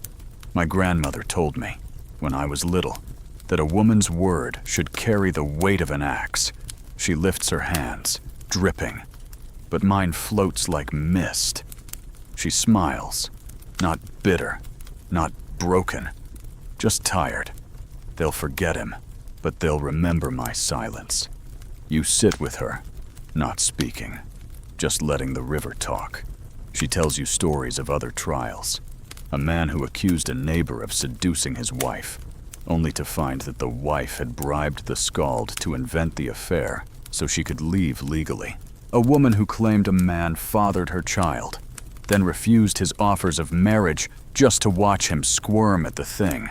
Power games. Sexual blame as legal chess. No kings, only pawns pretending to be queens. The Viking world didn't separate the personal from the public. Your body was your record. Your sex life could be evidence, or accusation, or currency. And the law was a mirror, reflecting what the village wanted to believe about itself. Clean, controlled. But underneath, always something rawer, something sharp. Later, you overhear two boys retelling the trial like it was a saga. They twist the details, make the woman a temptress, make the man a fool. They laugh. They spit in the dirt. And you realize, suddenly, that the trial wasn't just about law. It was about the story. Who gets to tell it? Who gets to end it? Who gets to live with the ending? You think again of the woman by the river. Her hands, her silence, her story. Half stolen, half survived. And you understand Viking justice didn't end with the verdict. It lingered. It branded. And sometimes, the harshest sentence was the one no one even named. You're not supposed to hear what happens behind the longhouse. That's why it happens there. But tonight, the wind shifts. And you do. A muffled cry. A sharp command. A sound like cloth tearing. You step quietly to the edge of the building. Heart thudding. Breath thin. You know what you're going to see before you see it. A slave girl barefoot. Eyes wide. Wrists gripped in calloused hands. Her owner doesn't shout. He doesn't need to. Power whispers here. He walks away a minute later, adjusting his belt. She pulls her skirt back down. Not crying, not calling out. Just folding herself small, like she's practiced it. Because she has. And you modern, comfortable, distant stand in the dark, frozen by the terrible intimacy of it all. Because now you've seen it. Not the fantasy of Viking raiders and romanticized rebellion, but the underside. The cost. Slavery in the Viking world wasn't a secret. It was a system. 1 in 10 people across Scandinavia were enslaved. Some by birth, others by raid. A woman captured in Ireland. A child taken from the Baltic. A local girl sold to pay off her brother's gambling debt. If you were a slave, your body belonged to someone else. Your time, your hands, your sex, all negotiable, all assumed, and yet somehow some of them learned to twist the rules. You meet one the next morning, sweeping the ashes from last night's fire like they're the only thing she can control. Her name is Runa. She's been here 8 winters. Long enough to learn when to speak and when to vanish. She doesn't look at you when she talks. You think we don't fight back, she says. But we do, just not the way you want us to. You ask her what she means. Sometimes I spill oil in the wrong place. Sometimes I teach the baby to bite. Sometimes I sleep with the master just long enough for the mistress to hate him more than me. She glances up, smiling without joy. And sometimes, I just remember everything, so that one day, someone else can say it out loud. You sit beside her, listening to the scrape of the broom. She tells you about a girl she knew, Astrid, who belonged to a merchant. Astrid was clever. Too clever. She could read, write, sing. She made herself indispensable. And when the merchant's wife died, Astrid made herself the only comfort he had left. 3 years later, he freed her, Not because he wanted to, but because she made him believe it was his idea. She married a local blacksmith, ran the household like a queen. People whispered, of course, the slave who tricked her way into silk. But no one ever touched her again. Quirky tidbit time, some Viking thralls were allowed to marry, but only with their master's permission. Their children could still be born slaves unless explicitly freed, and a slave woman who bore her owner's child. That could either elevate her status or destroy her completely. Depends on who tells the story. Runa tells you another, this one darker. A slave girl named Hela, who became pregnant after months of visits from the farm's eldest son. When the baby came out with his eyes, the wife flew into a rage. Hela was blamed for seduction, for witchcraft, for tempting a good man. They shaved her head, burned her bedding, sent the child to another farm. She never said a word, Runa says. But she stopped singing. She falls silent, sweeping around your feet now. You wonder how many songs were buried that way. How many women learned to edit themselves until only the echo remained. Later, you walk the outer paths of the village, past the tanning pits, past the pig pen, past the places where free folk don't linger. Here, the thralls sleep. Their huts are smaller, lower, closer to the ground in every way. You see a boy of about 10, sharpening a stick against a rock. He's muttering to himself, practicing. You crouch beside him, ask what he's doing. He grins, missing teeth. Stabbing wolves, he says, and men who call my mother names. You nod. Stay with him a while. He offers you half a dried apple. You take it, because it's the only thing he owns, and it's more valuable than gold. You return to the longhouse that night changed. You sit near the fire, watching as a wealthy man boasts of his beautiful little Saxon. He doesn't use her name, just her origin. He calls her obedient, skilled, useful. His friends nod, laugh, raise their cups. No one asks if she's nearby, but she is, serving ale. And when she passes him, she spills a drop. Not enough to be punished, just enough to stain. Enough for him to notice. You catch the flicker of satisfaction in her face before it vanishes, and suddenly, you understand Runa's words in full. Resistance isn't always a sword. Sometimes it's a slow, quiet burn. A look, a refusal to break. A memory kept sharp enough to wound. Historians often skip over the enslaved in Viking sagas. Their background noise, property, plot devices. But the truth is, they were half the population, and within their silences, entire rebellions simmered. They shaped the society that owned them, fed it, dressed it, bore its children, and sometimes, when the cracks appeared, they pushed just hard enough to watch it splinter. You think again of the girl last night, the one behind the longhouse.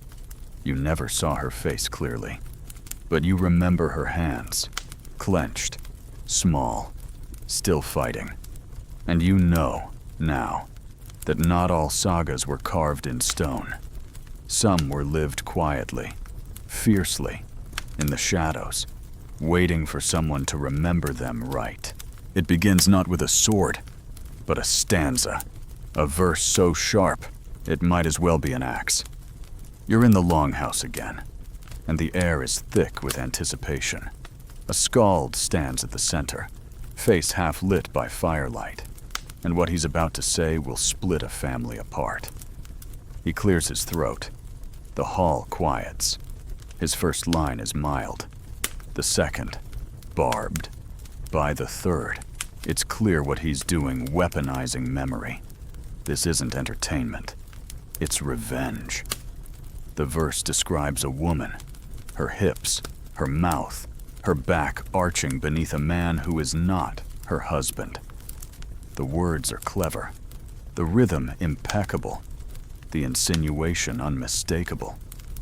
The man in question. Her husband is in the room. His face turns the color of overripe plums. The woman stares into her cup, and the scald. He grins like he's just fired a crossbow and hit exactly what he aimed for. You're witnessing a saga-style takedown revenge porn, 9th century edition, because before photos, before screenshots, before viral threads, there were poems. And if someone betrayed you, scorned you, humiliated you, you didn't post about it. You composed a verse and recited it in front of everyone they'd ever want to impress. Viking society may have lacked privacy, but it never lacked pettiness. And slander through poetry wasn't just allowed. It was admired. As long as you made it rhyme. Quirky tidbit time-flighting, those verbal duels of insult poetry often evolved into something far darker. When done outside a formal contest, these accusations of infidelity or sexual humiliation were called need verses. And need wasn't just a joke. It was legally risky. In some cases, the accused could demand satisfaction, a duel, or compensation. But even if you won the case, the damage was done. The word stuck. The story spread. The shame lingered. You hear one woman whisper, "She should have seen it coming." Another mutters, "He warned her not to leave the hall that night." And there it is, the instinct to blame the woman. The assumption that if a secret gets out, it's the secret keeper's fault. Never the man who breaks it open like a bone to suck the marrow. You think of modern scandals, of leaked photos, of viral DMs, and realize nothing's changed. Only the medium. The cruelty remains identical. What strikes you next is the crowd's hunger. They don't flinch at the content. They lean in, laugh, repeat lines to each other like children repeating dirty jokes. Even those who look disapproving don't leave. Shame, it turns out, is magnetic, especially when it belongs to someone else. Later, you find the woman in question sitting behind the longhouse, hair loose, cheeks stiff. She's not crying, not yelling, just calculating. You sit with her in silence until she speaks. "That wasn't even the worst thing I've done," she says. You don't know whether to laugh or run. He didn't mention the priest's son, or the time with the seal hunter's wife. She looks at you, but those don't rhyme as well. You ask her why she thinks he did it. "Because I told him no," she says. After saying yes for too long, her voice is flat. "He asked to marry me. I said I'd rather marry a cow. At least they don't try to rhyme." And there it is, the real wound. Not the affair, not the rejection, the humiliation. In a culture built on pride, rejection isn't an inconvenience. It's a collapse. And collapsing in front of others. That's where vengeance is born. She tells you the skald wasn't always cruel. Once, he wrote her verses full of flowers and moons and metaphors so bad they made her laugh. That was when I still pretended he was worth lying to.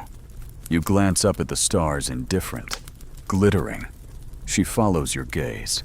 The only shame I feel is that I ever let him believe I was his. She stands, dusts herself off. He thinks he ruined me, but all he did was remind me why women never tell the truth. And she walks off, back straight, leaving you wondering who will be her next poem.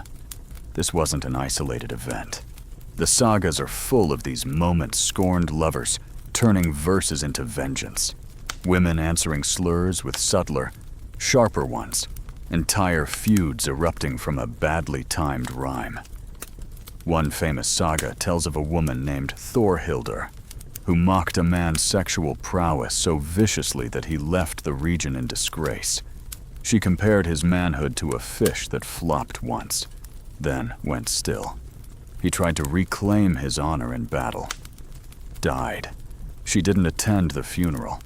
In another tale, a man writes a verse suggesting a rival enjoyed being ridden like a sled. The rival responds by killing his brother. Poetry here is not passive. It's not delicate. It's lethal. And what makes it worse or better, depending on your perspective, is that once spoken, it travels. There's no delete button in oral culture. No cease and desist. If it's clever, it survives. If it's cruel, it spreads. And if it's both, it becomes saga. You walk back toward the hearth, where a new verse is already being shared. This one about a jarl who keeps close counsel with his cookboy. The implication is loud. The audience is louder. And somewhere, in another hall, the jarl is probably sharpening something. The line between legend and libel is so thin, it might as well be carved in ice.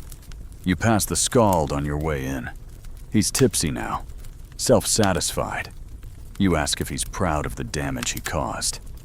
She earned it, he says. No one mocks me and stays untouched. You ask if he'd say that to her face. He doesn't answer, just takes another swig and starts humming a new melody. You wonder if it'll be about you next time. Because that's the final twist in this world. No one is safe. Everyone's fair game. Your mistakes, your secrets, your body. All potential verses, all potential weapons. The sagas don't care if you meant well. They care if it rhymed. So you sit quietly, wrapping yourself in your own silence, wondering who's listening, who's remembering, who's already writing the next line. And you realize in this world, revenge isn't just served cold. It's served in couplets.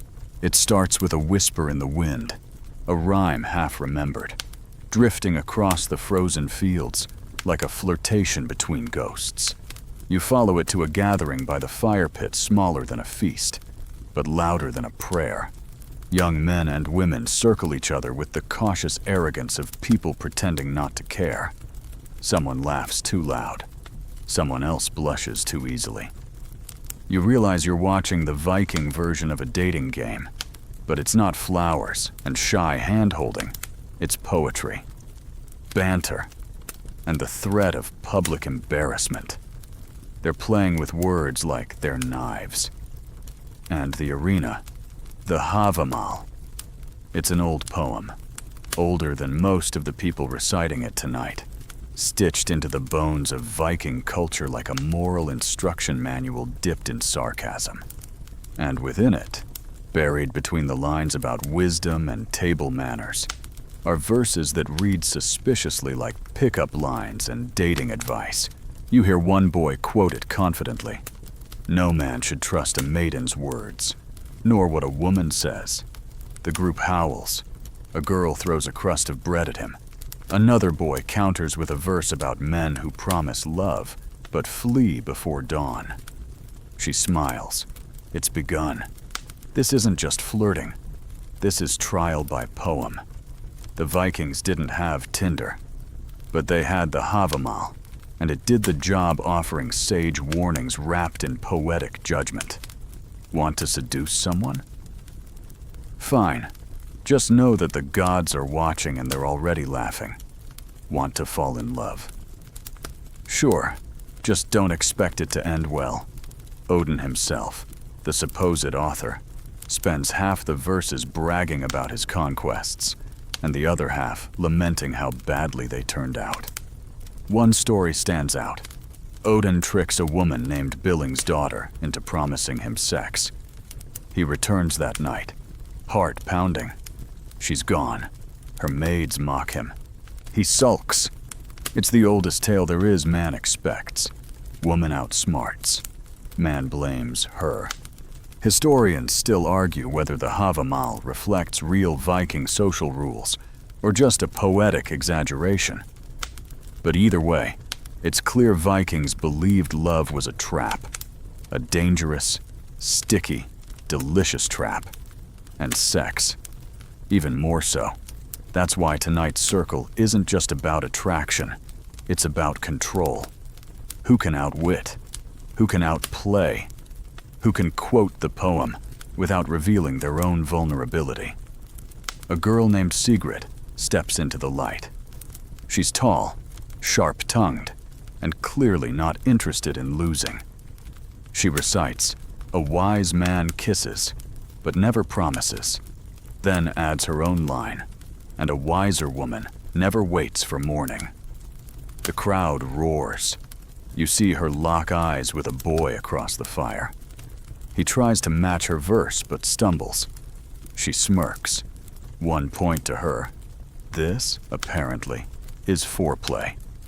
Quirky tidbit time. Some scholars believe that reciting poetry during courtship wasn't just charming. It was a form of erotic currency. If you could make someone laugh, blush, or spit their mead, you'd already won half the battle. Words weren't just decoration. They were seduction. And in a society where physical touch could mean scandal, verse became the safest way to get dangerously close. You notice now how the group moves, how they hover in pairs, how one boy circles a girl 3 times before daring to speak. It's a ritual, an echo of something older. The girl speaks last. Her line is devastating. "You flatter with rhyme, but kiss with salt. Next time, bring honey." He blinks. The others whistle. Another point to her. She smiles like a queen who's just conquered a smaller, dumber kingdom. You begin to see how tightly language and desire are bound here. In modern times, we swipe, we text, but the essence is the same. Attention is a game, and in Viking culture, it had rules. Don't speak first unless you are ready to be challenged. Don't speak last unless you want to be forgotten. And never, ever underestimate someone who's quiet. They're usually the ones rewriting your ending. You leave the fire circle and find a quieter group under the eaves of the blacksmith's shed. They're older, more subdued, but they're still playing. One man, gray-bearded, scarred, quotes a verse softly. "A man should not boast of love long after the heart has cooled." His companion, also a man, nods. No one laughs. This is different. There's history here. Maybe regret. Maybe reverence. You realize the Havamal isn't just for the young.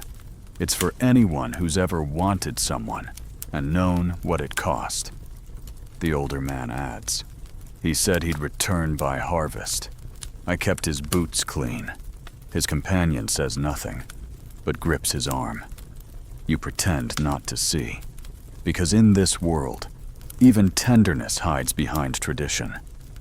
You walk back through the village, the stars humming above you, your head full of verses that feel strangely modern. One lingers. The heart of a woman is like a field soft in spring, hard in frost. You don't know if it was meant kindly. You don't think it matters. What matters is that every word spoken tonight, every insult, every flirtation, every challenge has been carried by memory, by laughter, by language. These aren't just poems. They're spells, and the people casting them know exactly what they're doing.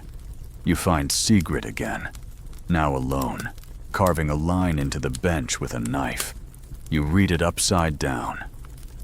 Better to be mocked for boldness than pitied for silence. She looks up. It's not in the Havamal. She says, it should be, and in that moment, you believe her. Because tonight, the words weren't warnings. They were windows into fear, into desire, into the ancient, aching truth that no matter how old the world gets, The hunger to be seen, to be chosen, never dulls. And the people who understand how to use words, they don't just win lovers, they win history. The longhouse smells of wet wool and regret this morning. You wake to the sound of women arguing softly over a split log, voices low and sharp like flint scraping metal. One says the cows need milking, the other mutters something about the roof leaking again. But the words that matter, really matter, aren't about chores. They're about a man, or more precisely, the lack of one. He's still not back. One says, "That's 3 moons now," and the other replies, "Did you expect him to stay faithful through Frankish wine and Saxon skirts?" You sit up. The beds around you are empty, the fire barely alive, but the tension in the room is so thick you can chew it like jerky. You already know what this is about. A husband has gone raiding. A wife has been managing the farm. And somewhere in that arithmetic, someone's fidelity has snapped. But here's the twist. No one seems especially surprised. Because Viking wives. They weren't passive placeholders waiting for a husband's return. They were CEOs of the household, managers of livestock, defenders of family reputation, and occasionally quietly unrepentant adulterers. You step into the cold morning air, fog clinging to your breath, and spot her, the wife in question. She's hauling a bucket, muscles taut, hair braided tightly enough to slice wind. She sees you watching and nods. Not friendly, not rude, just acknowledging another person awake to this bitterly practical world. "He'll come back," she says, as if continuing a conversation you didn't start. They always do, eventually. You ask if she misses him. She snorts. "I miss the part of him that fixed the door.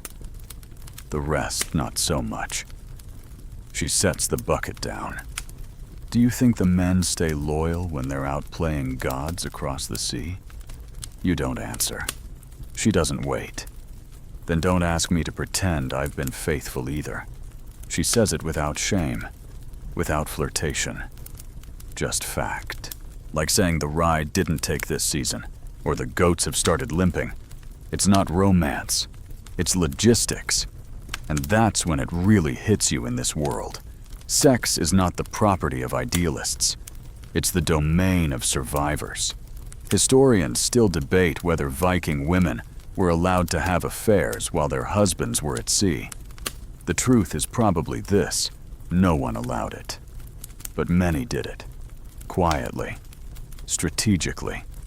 Especially if the husband was gone long enough, and the neighbor was useful enough, and the risk of getting caught was outweighed by the need to not feel alone.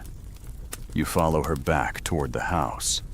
Along the way, she points out the fence line. "I built that. Then the smokehouse.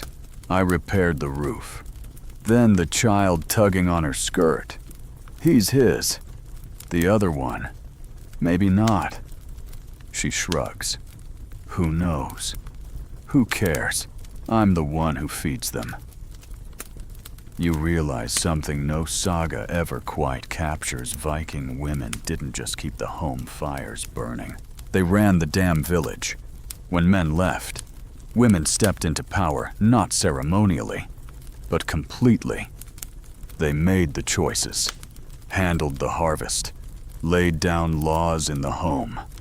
And sometimes, when they were very clever and very quiet, they built little empires of their own.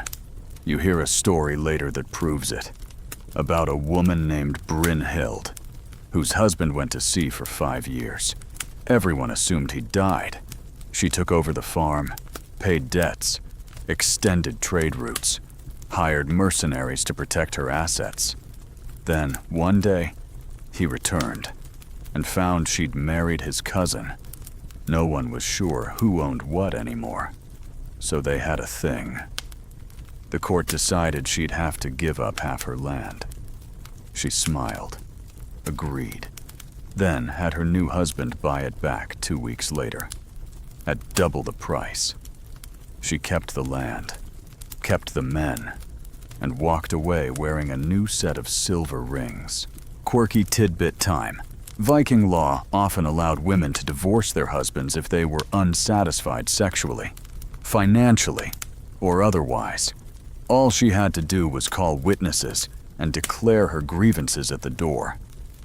"I divorce you because you were impotent," was an actual legal phrase. And yes, there were fines. But the sheer existence of that ritual tells you something wild. For the 9th century Viking, women had a system, not for love, for leverage. You return to the longhouse later, where a few older women are teaching a younger one how to spin wool. You sit in the corner, listening. One asks, "Have you thought about marriage?" The girl shrugs. "Not really." The oldest woman chuckles. "Then you're already smarter than we were." They all laugh. It's not bitter. It's honest. You ask them if they believe in love. The middle one, the one with a scar under her lip, says, "Love is like weather. You can enjoy it, but don't build your house around it." The youngest asks, "Then what do you build it on?" The old woman replies, "Salt, coin, and knowing how to lie with your eyes." Later, by the well, you meet a different kind of wife, a quiet one, younger, newly married. She's humming to herself, scrubbing a pot with more aggression than necessary. You ask if she's happy. She pauses. "He's kind," she says, "mostly."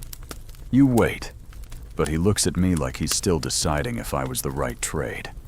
You ask what she looks at him like I'm learning how to fight without fists. She smiles, soft, but steel underneath. One day, I'll decide what I'm worth, and he'll wish he'd asked sooner. That night, the longhouse fills with music. Someone plays a stringed lyre. A woman sings a song that might be about love, or might be about drowning. It's hard to tell. The verses are slippery, beautiful, like most things in this culture. The truth is buried in metaphor, but you catch a few lines that linger. "He left for silver, I held the fire. He came for mead, I poured him silence." You lie awake with that in your head, realizing that Viking women didn't just endure. They adapted. They resisted. They rewrote the rules with every choice they made when no one was watching. And the saga never bothered to include the most powerful part. They did it all while raising children, bartering for cheese, and hiding bruises beneath layers of wool. They weren't waiting for their men to return. They were deciding whether to let them back in. It begins with drums you can't hear, only feel. A slow, steady beat pulsing through the soles of your feet, through the earth, through your ribs, like the gods themselves are knocking from beneath the frost. You follow the sound past the fields, through the last of the smoke curling from cook fires, until you reach the edge of the village, where something older than law is unfolding. A funeral, but not like any you've ever seen. No black veils, no quiet tears. Here, death is spectacle, and if the dead were powerful enough, feared enough, or loved just enough to demand it, they don't go alone. The ship waits by the shore, raised on a bed of stones, surrounded by offerings, jewels, weapons, bread, and silence. You step closer and see her. The body, draped in red wool, hands folded, mouth sealed with herbs. But that's not what stops your breath. It's the woman beside her alive, bound, calm, watching the horizon like it might rescue her if she stares hard enough. You know what's coming, so does she. She's the accompanying one, the chosen, the honored, the condemned. The saga version of a +1 to the afterlife. Historians still debate how common this practice was, whether it was symbolic, voluntary, or exaggerated by outside observers, like Ibn Fadlan, the 10th century Arab diplomat, who described a Viking funeral in painful, vivid detail. According to him, the chieftain's slave girl volunteered to join her master in death. She was washed, dressed, paraded, and then, in front of the entire community, strangled and stabbed before being laid beside the corpse in the burning ship. Ritual murder, honor abuse. The line blurs, but the image lingers. And it's not just the act. It's the eerie calm with which it's performed. Like everyone's following a script too old to question. Like the girl knows her only power is to make her own death look like a choice. You stay frozen as the ritual begins. Drumming builds. Women chant. Men pour ale into the dirt. The bound girl is lifted, not by force, but by ceremony. She smiles at no one. Her hair is braided with bone. The priestess beside her mutters blessings, or warnings, you can't tell which, and then they vanish into the ship's cabin. You hear one last scream, muffled, then fire, then silence. The flames reach high into the night sky, like they're trying to burn through to something beyond. The crowd watches, stoic, reverent, maybe relieved, maybe terrified. You try to find outrage, but the truth is colder than anger. This is not the first time they've done this. It will not be the last. Quirky tidbit time. Archaeologists have found graves containing multiple bodies. One high status. The others, clearly not. Some show signs of violence. Others suggest poison or strangulation. Are they sacrificial, ceremonial, or victims of a culture that wrapped cruelty in honor until no one could tell the difference? You walk away from the fire with a taste of ash in your mouth, thinking about what it means to belong so completely to someone that even their death isn't enough to release you. The next day, you speak with an elder who claims to remember a woman who refused. She spat at the priestess. He said the gods could have her when they learned to ask politely. You ask what happened to her. He shrugs. They threw her in a bog. You pause. Alive. Is there any other way, he says, and wanders off. Later, near the stone circle, you meet a different kind of mourner. A man, alone, digging something small, too small into the frozen earth. He sees you watching and gestures you closer. It's a doll, wrapped in scraps of fur, head carved roughly from driftwood. He tells you it was for his daughter. She died a moon ago. You ask if she was buried in the same way. No, he says. She was a girl. He doesn't elaborate. You realize that in this culture, who gets burned, buried, or bound to a boat has less to do with love and more to do with legacy. High-status men go out with a bang. Women go with them if they're useful or expendable. Children often forgotten, but not always. I didn't want her soul wandering, he says, pressing dirt down around the doll. They say if you don't give the dead something to hold, they grab at the living. You don't sleep well that night. Your dreams are filled with red sails and silent girls, with songs you don't understand, with fire licking at the edges of memory.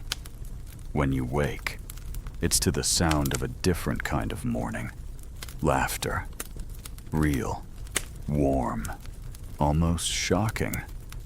You follow it to the edge of the beach, where a group of women are building something a small model of a ship, made from bread, feathers, and fish bone.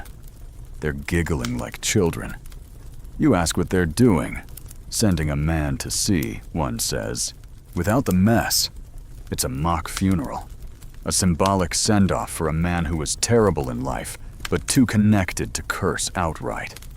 So they do this, make a joke of him. Send his memory into the sea with giggles and crumbs. It keeps his ghost confused, she says. And that's the best revenge. You realize that not all Viking farewells are solemn. Some are sassy, subversive, sacred in their own way. The women offer you a piece of the bread ship. It's dry, salty, but oddly comforting.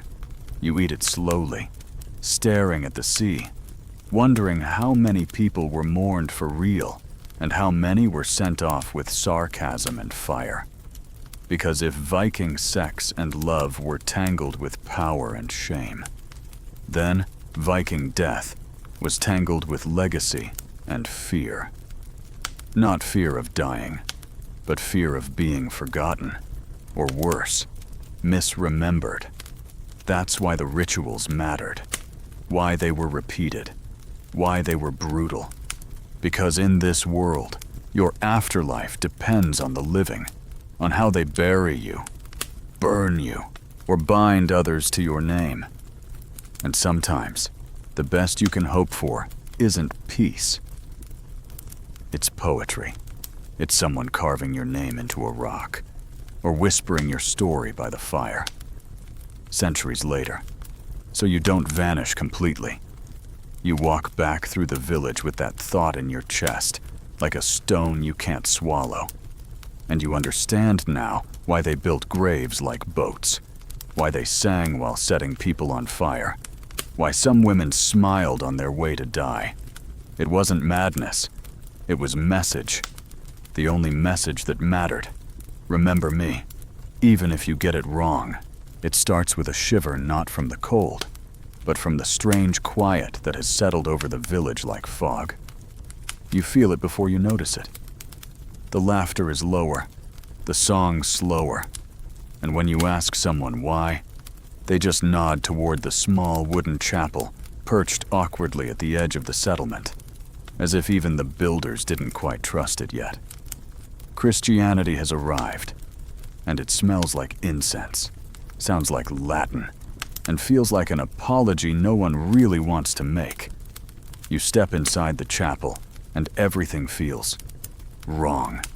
Not in a bad way, just unfamiliar. No shouting, no meat, no poetry. Just a man in a robe reading from a book that no one understands, and a handful of villagers pretending to. The walls are bare. The air is thin. There are no carved runes, no bones, no sagas bleeding from the rafters. Only silence, and a promise of salvation that feels a little too clean. You step back outside. The wind hits you like an accusation, because you've seen what Viking life is messy, raw, unapologetically physical. And this new order of purity and restraint, it's like watching someone throw a wool cloak over a bonfire. It doesn't douse it. It just smothers the smoke and makes people cough. At first, Christianity doesn't try to erase the old ways. It just tries to tame them. The priests preach against fornication, against concubinage, against the rites and sagas that made Viking life so vividly human. But the people, they nod politely, and then go home to pour mead, whisper old prayers, and bed whomever they please. At least for now. But over time, the pressure grows. You hear it in the language, the way people start calling things unclean that they used to call normal. A woman who once bragged about her lovers now lowers her eyes when she speaks. A man who carved runes on his belt about conquest now hides it beneath a plain tunic. And children are taught not the sagas of gods who cross-dress and seduce giants, but of saints who die without touching anyone. You find an old skald one evening sitting on the hill above the village, staring at the church like it's a personal insult.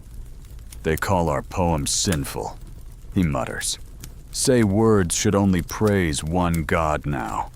And he doesn't even like rhyme. You ask him if he's worried. He shakes his head. "Not for me. For the children. They'll forget how to tell stories. Real stories. With blood and bone and laughter that stings." He tells you of a verse he once wrote, comparing a lover's skin to sea foam and her laugh to the crack of ice on water. He says the priest made him burn it. Said it tempted the flesh. He scoffs. Of course it did. That was the point. You think of the sagas again, all the sex, shame, manipulation, desire, and realize how much of it would be scrubbed away under this new religion. The parts that made people uncomfortable, the parts that made people feel. Christianity didn't hate love. It just preferred it with a ring and a priest and no visible thigh. But Viking life wasn't built for repression. It was built for rhythm. And now, the beat is off.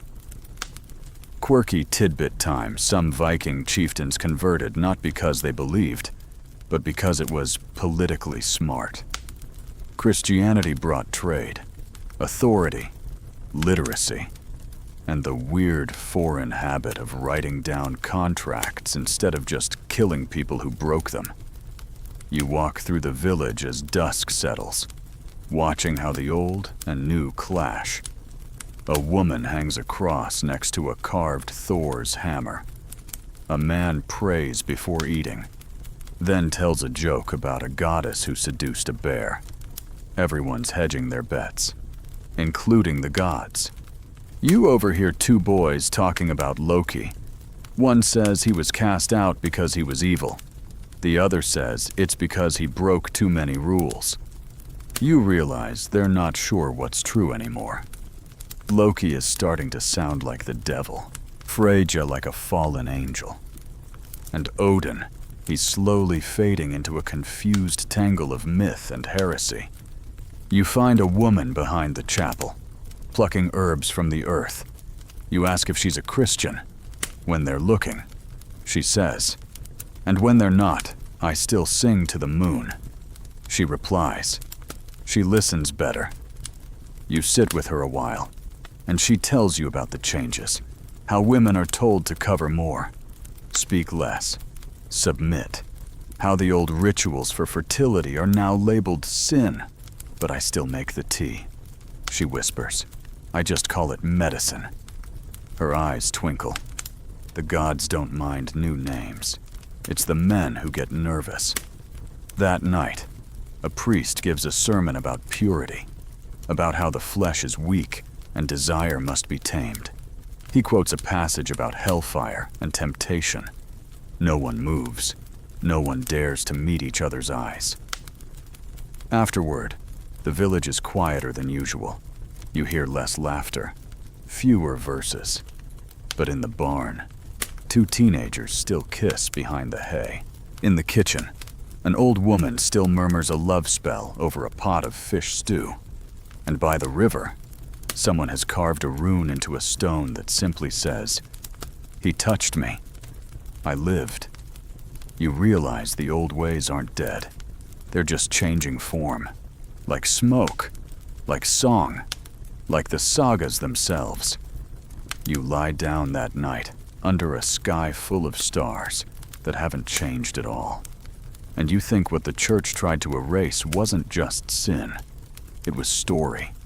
It was the right to be messy, to want, to laugh, to weep without permission.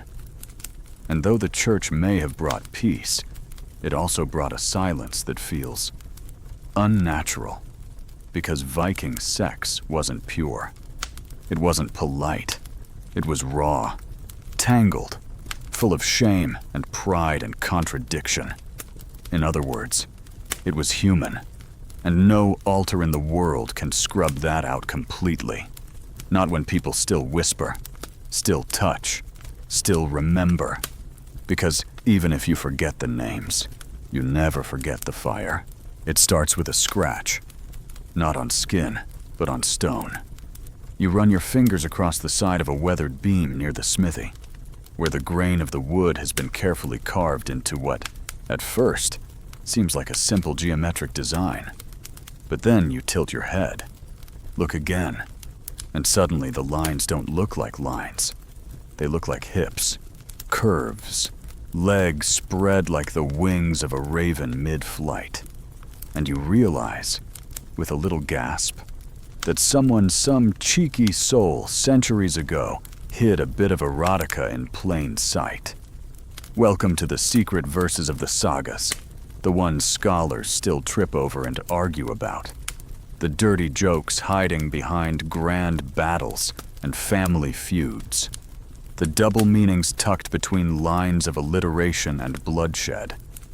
You walk the village now like someone adjusting a lens. Because suddenly, everything looks different. That bit of wall poetry you thought was just about fishing. Nope. It's about a man's brief, unsatisfying encounter with a milkmaid. The saga where two men wrestle under a waterfall for 3 days. Let's just say the phrasing gets suspiciously soft around day 2. And then there's the story of the warrior who boasts about thrusting his oar into the soft shore of Ireland. You once thought that meant conquest. Now you're not so sure. It turns out Viking literature isn't just battle-hardened and stoic. It's filthy, witty, naughty in the most strategic ways. Because Viking skalds, much like today's comedians, knew that the fastest way to cut through tension was to make someone laugh, and the fastest way to do that was to talk about sex. But not directly. That would be crass. Instead, they used metaphors. You weren't aroused. You were stirred like mead in a storm. You didn't kiss. You exchanged air until one collapsed. You didn't climax. You rang the bell in Odin's hall. Quirky tidbit time. Norse kennings. Those poetic riddles that replaced common nouns were often incredibly suggestive. A woman's body might be called the land where the Sea King docks. A man's penis. The serpent that stirs the cave. Try reciting that with a straight face at a Viking poetry night. You find an old skald later that day, sharpening a quill with a knife that's probably seen more throats than scrolls. You ask him if the erotic metaphors were intentional. He snorts. Of course they were. You think warriors want to hear about love? No, they want blood, beer, and boobs, but clever. He leans in. We couldn't say everything, but we said enough. He tells you of a poem he once recited to a jarl's mistress, comparing her to a frost flower that opens only when warmed by a hidden flame. She blushed. The jarl didn't. The skald spent 2 weeks in a goat pen. Still worth it, he says. You flip through some old manuscripts that night copies, of course, and begin to spot the patterns. The sword is never just a sword.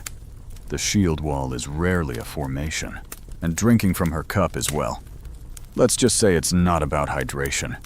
This makes you wonder, were the Vikings really that obsessed with sex? Or was it just their most accessible way of talking about everything they couldn't name? Love, shame, longing, vulnerability. They didn't have therapy. They had metaphor.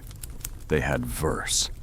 And every time someone smirked during a recitation, every time a verse was cut short by laughter, it meant the audience understood. They weren't dumb. They were in on the joke. You remember the old tale of Loki tying his testicles to a goat and engaging in a tug of war for the gods' amusement. On the surface, absurd.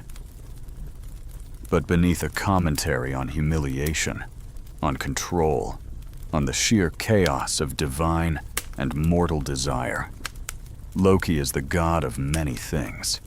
But perhaps most relevant here, he is the god of saying what no one else will say, usually in a dress, with a grin.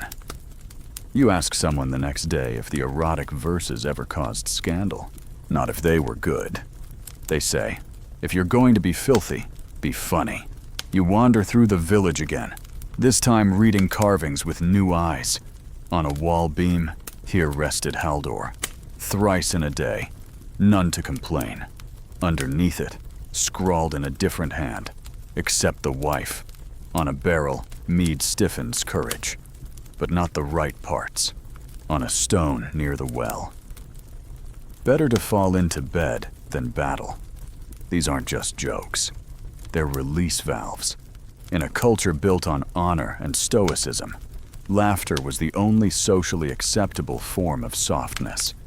You realize, suddenly, that even the gods got in on it. Thor dressed as a bride to retrieve his hammer. Freya slept with 4 dwarves for a necklace. Loki birthed a horse. And Odin taught poetry by drinking from a magic well that made him both wise and, arguably, unbearably pretentious.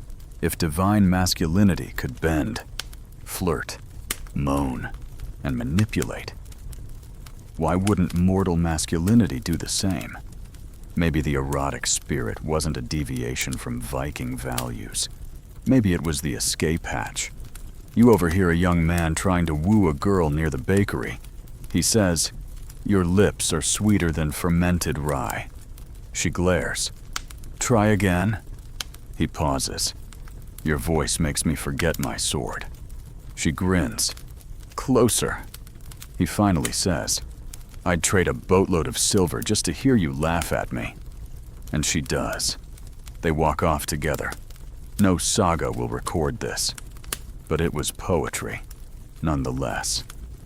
That night, as the wind hisses through the cracks in the longhouse walls, you lie awake thinking of all the lines carved into bones, bark, and benches, the ones too crude for priests, too clever for the dull, too brave for the frightened, the ones that told the truth without ever saying it, the ones that made people laugh even when they wanted to cry, the ones that reminded everyone that under all the fur and armor and stoic squinting Vikings were just people trying to feel something. Maybe that's what the best erotic verse always does. It doesn't just shock or seduce. It invites you in, to remember that laughter and longing live side by side, and that sometimes the filthiest line is the one closest to the heart. It begins with a scream, but not of fear. It's sharper, higher, and if you didn't know better, you'd mistake it for pleasure, except it's coming from a hut at the edge of the village, where the doors have been shut for 3 days, the smoke hole sealed, and no one goes in unless they're bleeding or praying. Childbirth, the rawest of rituals. You've walked through a dozen Viking dramas by now. Raids, trials, duels, funerals, but nothing feels more electric, more ancient, more animal than this. You don't see it, not directly. You wouldn't be allowed, but you hear everything. And that's enough. The midwife's voice, low and firm, barking orders like a general. The mother's breath, ragged, rising into shrieks. The chorus of women humming not to soothe, but to summon. Because here, giving birth isn't just biology. It's battlefield, a crossing. And every soul who makes it through does so with scars, seen or not. You ask someone what's happening. An old woman spits into the dirt and says, "Another girl becoming a goddess." She's not joking, because in the Viking world, childbirth wasn't just a domestic event. It was cosmic. And it wasn't safe. At least 1 in 5 women died delivering. More, if the weather turned or the herbs ran out. And yet they did emit, over and over. Not because they were brave, but because that was what you did. What your mother did. What Freyja did. In her way. What the world demanded. Later, when the door opens and the air shifts from fire to blood to something strangely holy, you catch a glimpse. The mother, pale but upright. The baby, tiny and furious, held aloft like a talisman. And the midwife. She's already wiping her hands, muttering about goats. No one cheers. No one claps. They nod, as if to say, the storm passed. Next. But you can't stop thinking about it, because you know deep down that Viking sexuality didn't end at seduction. It ended here, in screaming, in fluid, in new breath. And if you want to understand what sex really meant to the Sagas, you can't ignore this part. The aftermath, the consequence, the cost. There's a reason the Sagas always mention bloodlines.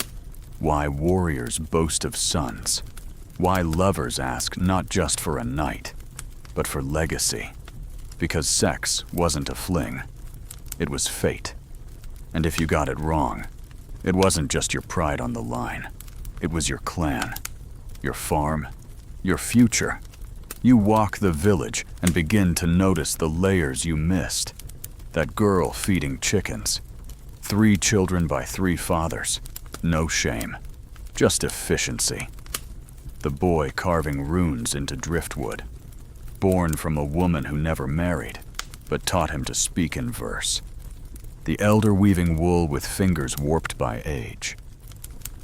She had 10 children, buried 6. She doesn't talk about the sex. She talks about the quiet that followed. A quirky tidbit time.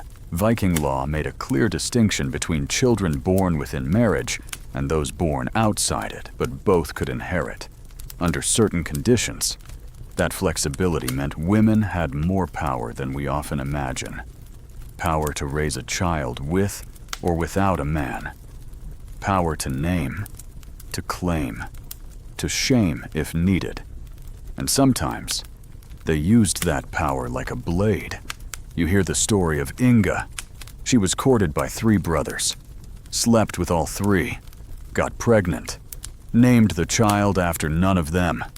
When they protested, she smiled and said, "Only one of you cried my name." Historians still argue whether Viking women were promiscuous, but the better question might be, did it matter? As long as they could survive, as long as the child was fed, as long as the saga continued.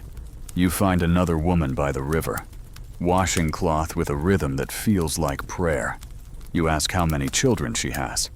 She says 2, alive. 1, lost in the snow. 1, never came out. Her voice is calm. Her hands never stop scrubbing.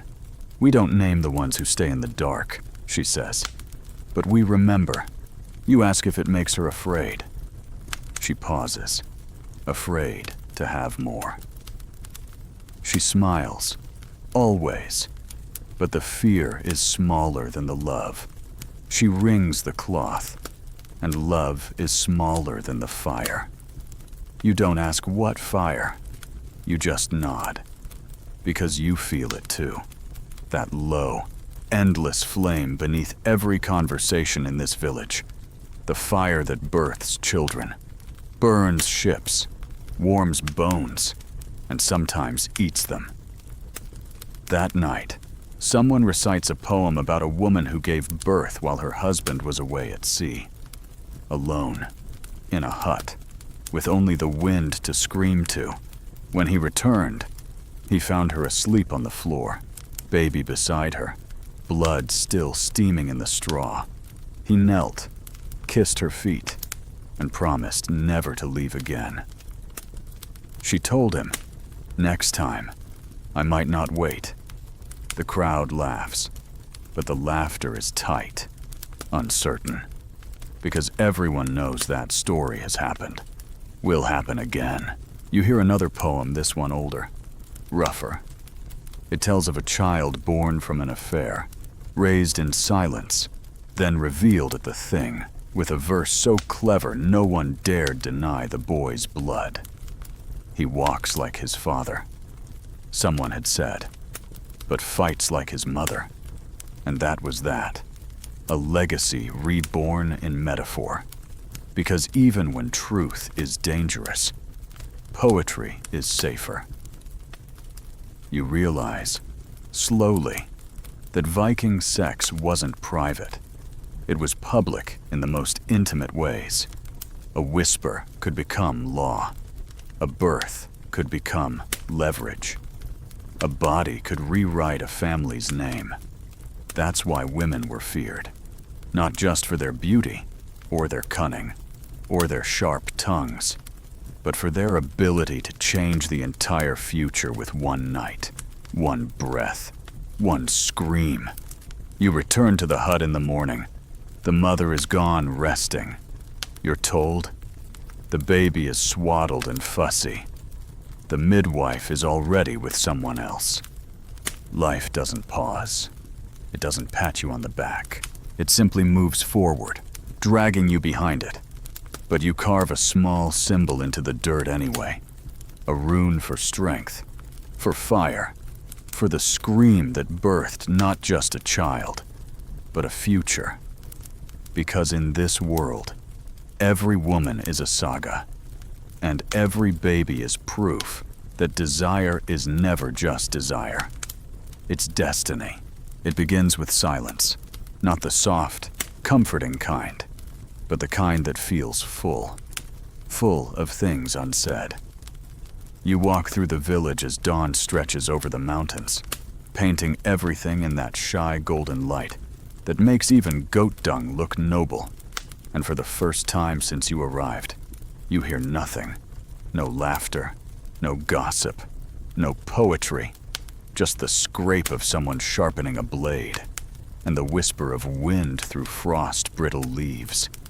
The stillness makes you nervous, because you've learned by now when it's quiet in a Viking village, something is either being buried or born. Today, it's the former. Not a person, a name. A woman has vanished. Not died, just erased. Her longhouse is still there, her work untouched, her children quiet, but no one says her name anymore. You ask around. One man shrugs. Another says, best not to ask. Finally, an old woman tells you. She broke the rules, slept with someone she shouldn't have, lied, got caught, and didn't lie well enough to survive it. You ask what happened to her. Doesn't matter, she says. What matters is she's gone. You feel a chill crawl under your skin that has nothing to do with the wind. Because now, you've seen all of it. The glory, the mess, the passion, the pain, and this is the part most people forget. The aftermath, the price. Viking society wasn't lawless. It was deeply legalistic, but the laws didn't always protect. Sometimes, they punished selectively. Sometimes, the ones with the best stories won. Sometimes, the loudest lies drowned out the quiet truth. Historians still argue whether these erasures were common, or just the saga's way of scrubbing discomfort. But what's certain is this: women who crossed certain lines were not just shamed, they were forgotten. Deliberately, efficiently. You think of her now not as a victim, but as a risk-taker who bet wrong. And suddenly, the entire landscape shifts again. Because for every Viking woman who seduced wisely, there were others who didn't, who tried, who failed, who misjudged a man's promise, or a friend's silence, or a lover's loyalty. And for them, the saga ended not in fire or fame, but in omission. You wander toward the cliffs where stories can't help but echo. You find a small carving in the rock, half worn by wind and time. It reads, I lived. I dared. I vanished. It's signed with a symbol you don't recognize. A private mark. Maybe. Or a final refusal to be named on anyone's terms but her own. You sit with it a while. Let the cold settle in your chest. Because there's something devastatingly honest about it. In the end, all the poetry, all the seduction, all the power play was just one version of survival, and not everyone made it. Quirky tidbit time, some outlawed women were permitted to live only if they left the region entirely. Exile was mercy. Oblivion was the alternative.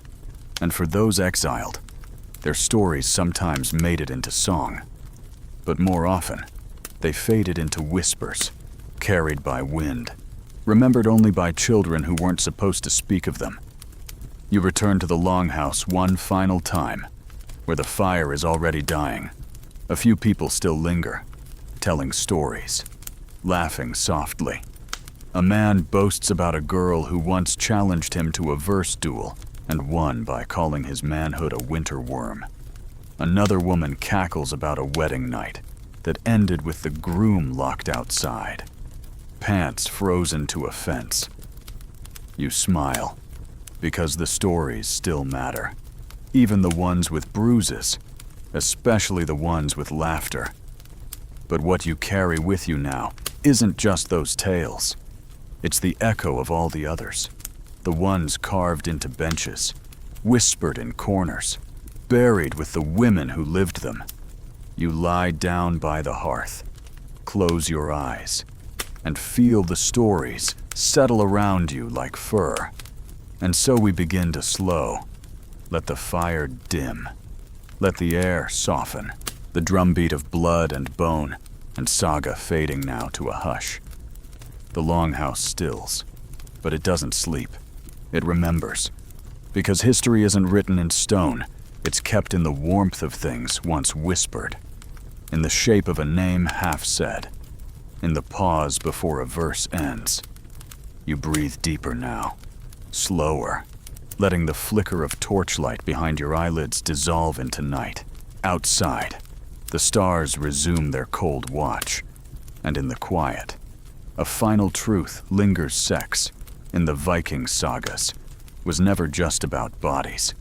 It was about power, memory, consequence, the way longing bends the world, and the way a woman's voice, once spoken, never fully disappears, even if the sagas try to forget. So rest now, under the roof of story, dream in runes, wake in metaphor, and carry the weight of all that was dared, all that was risked, all that still burns.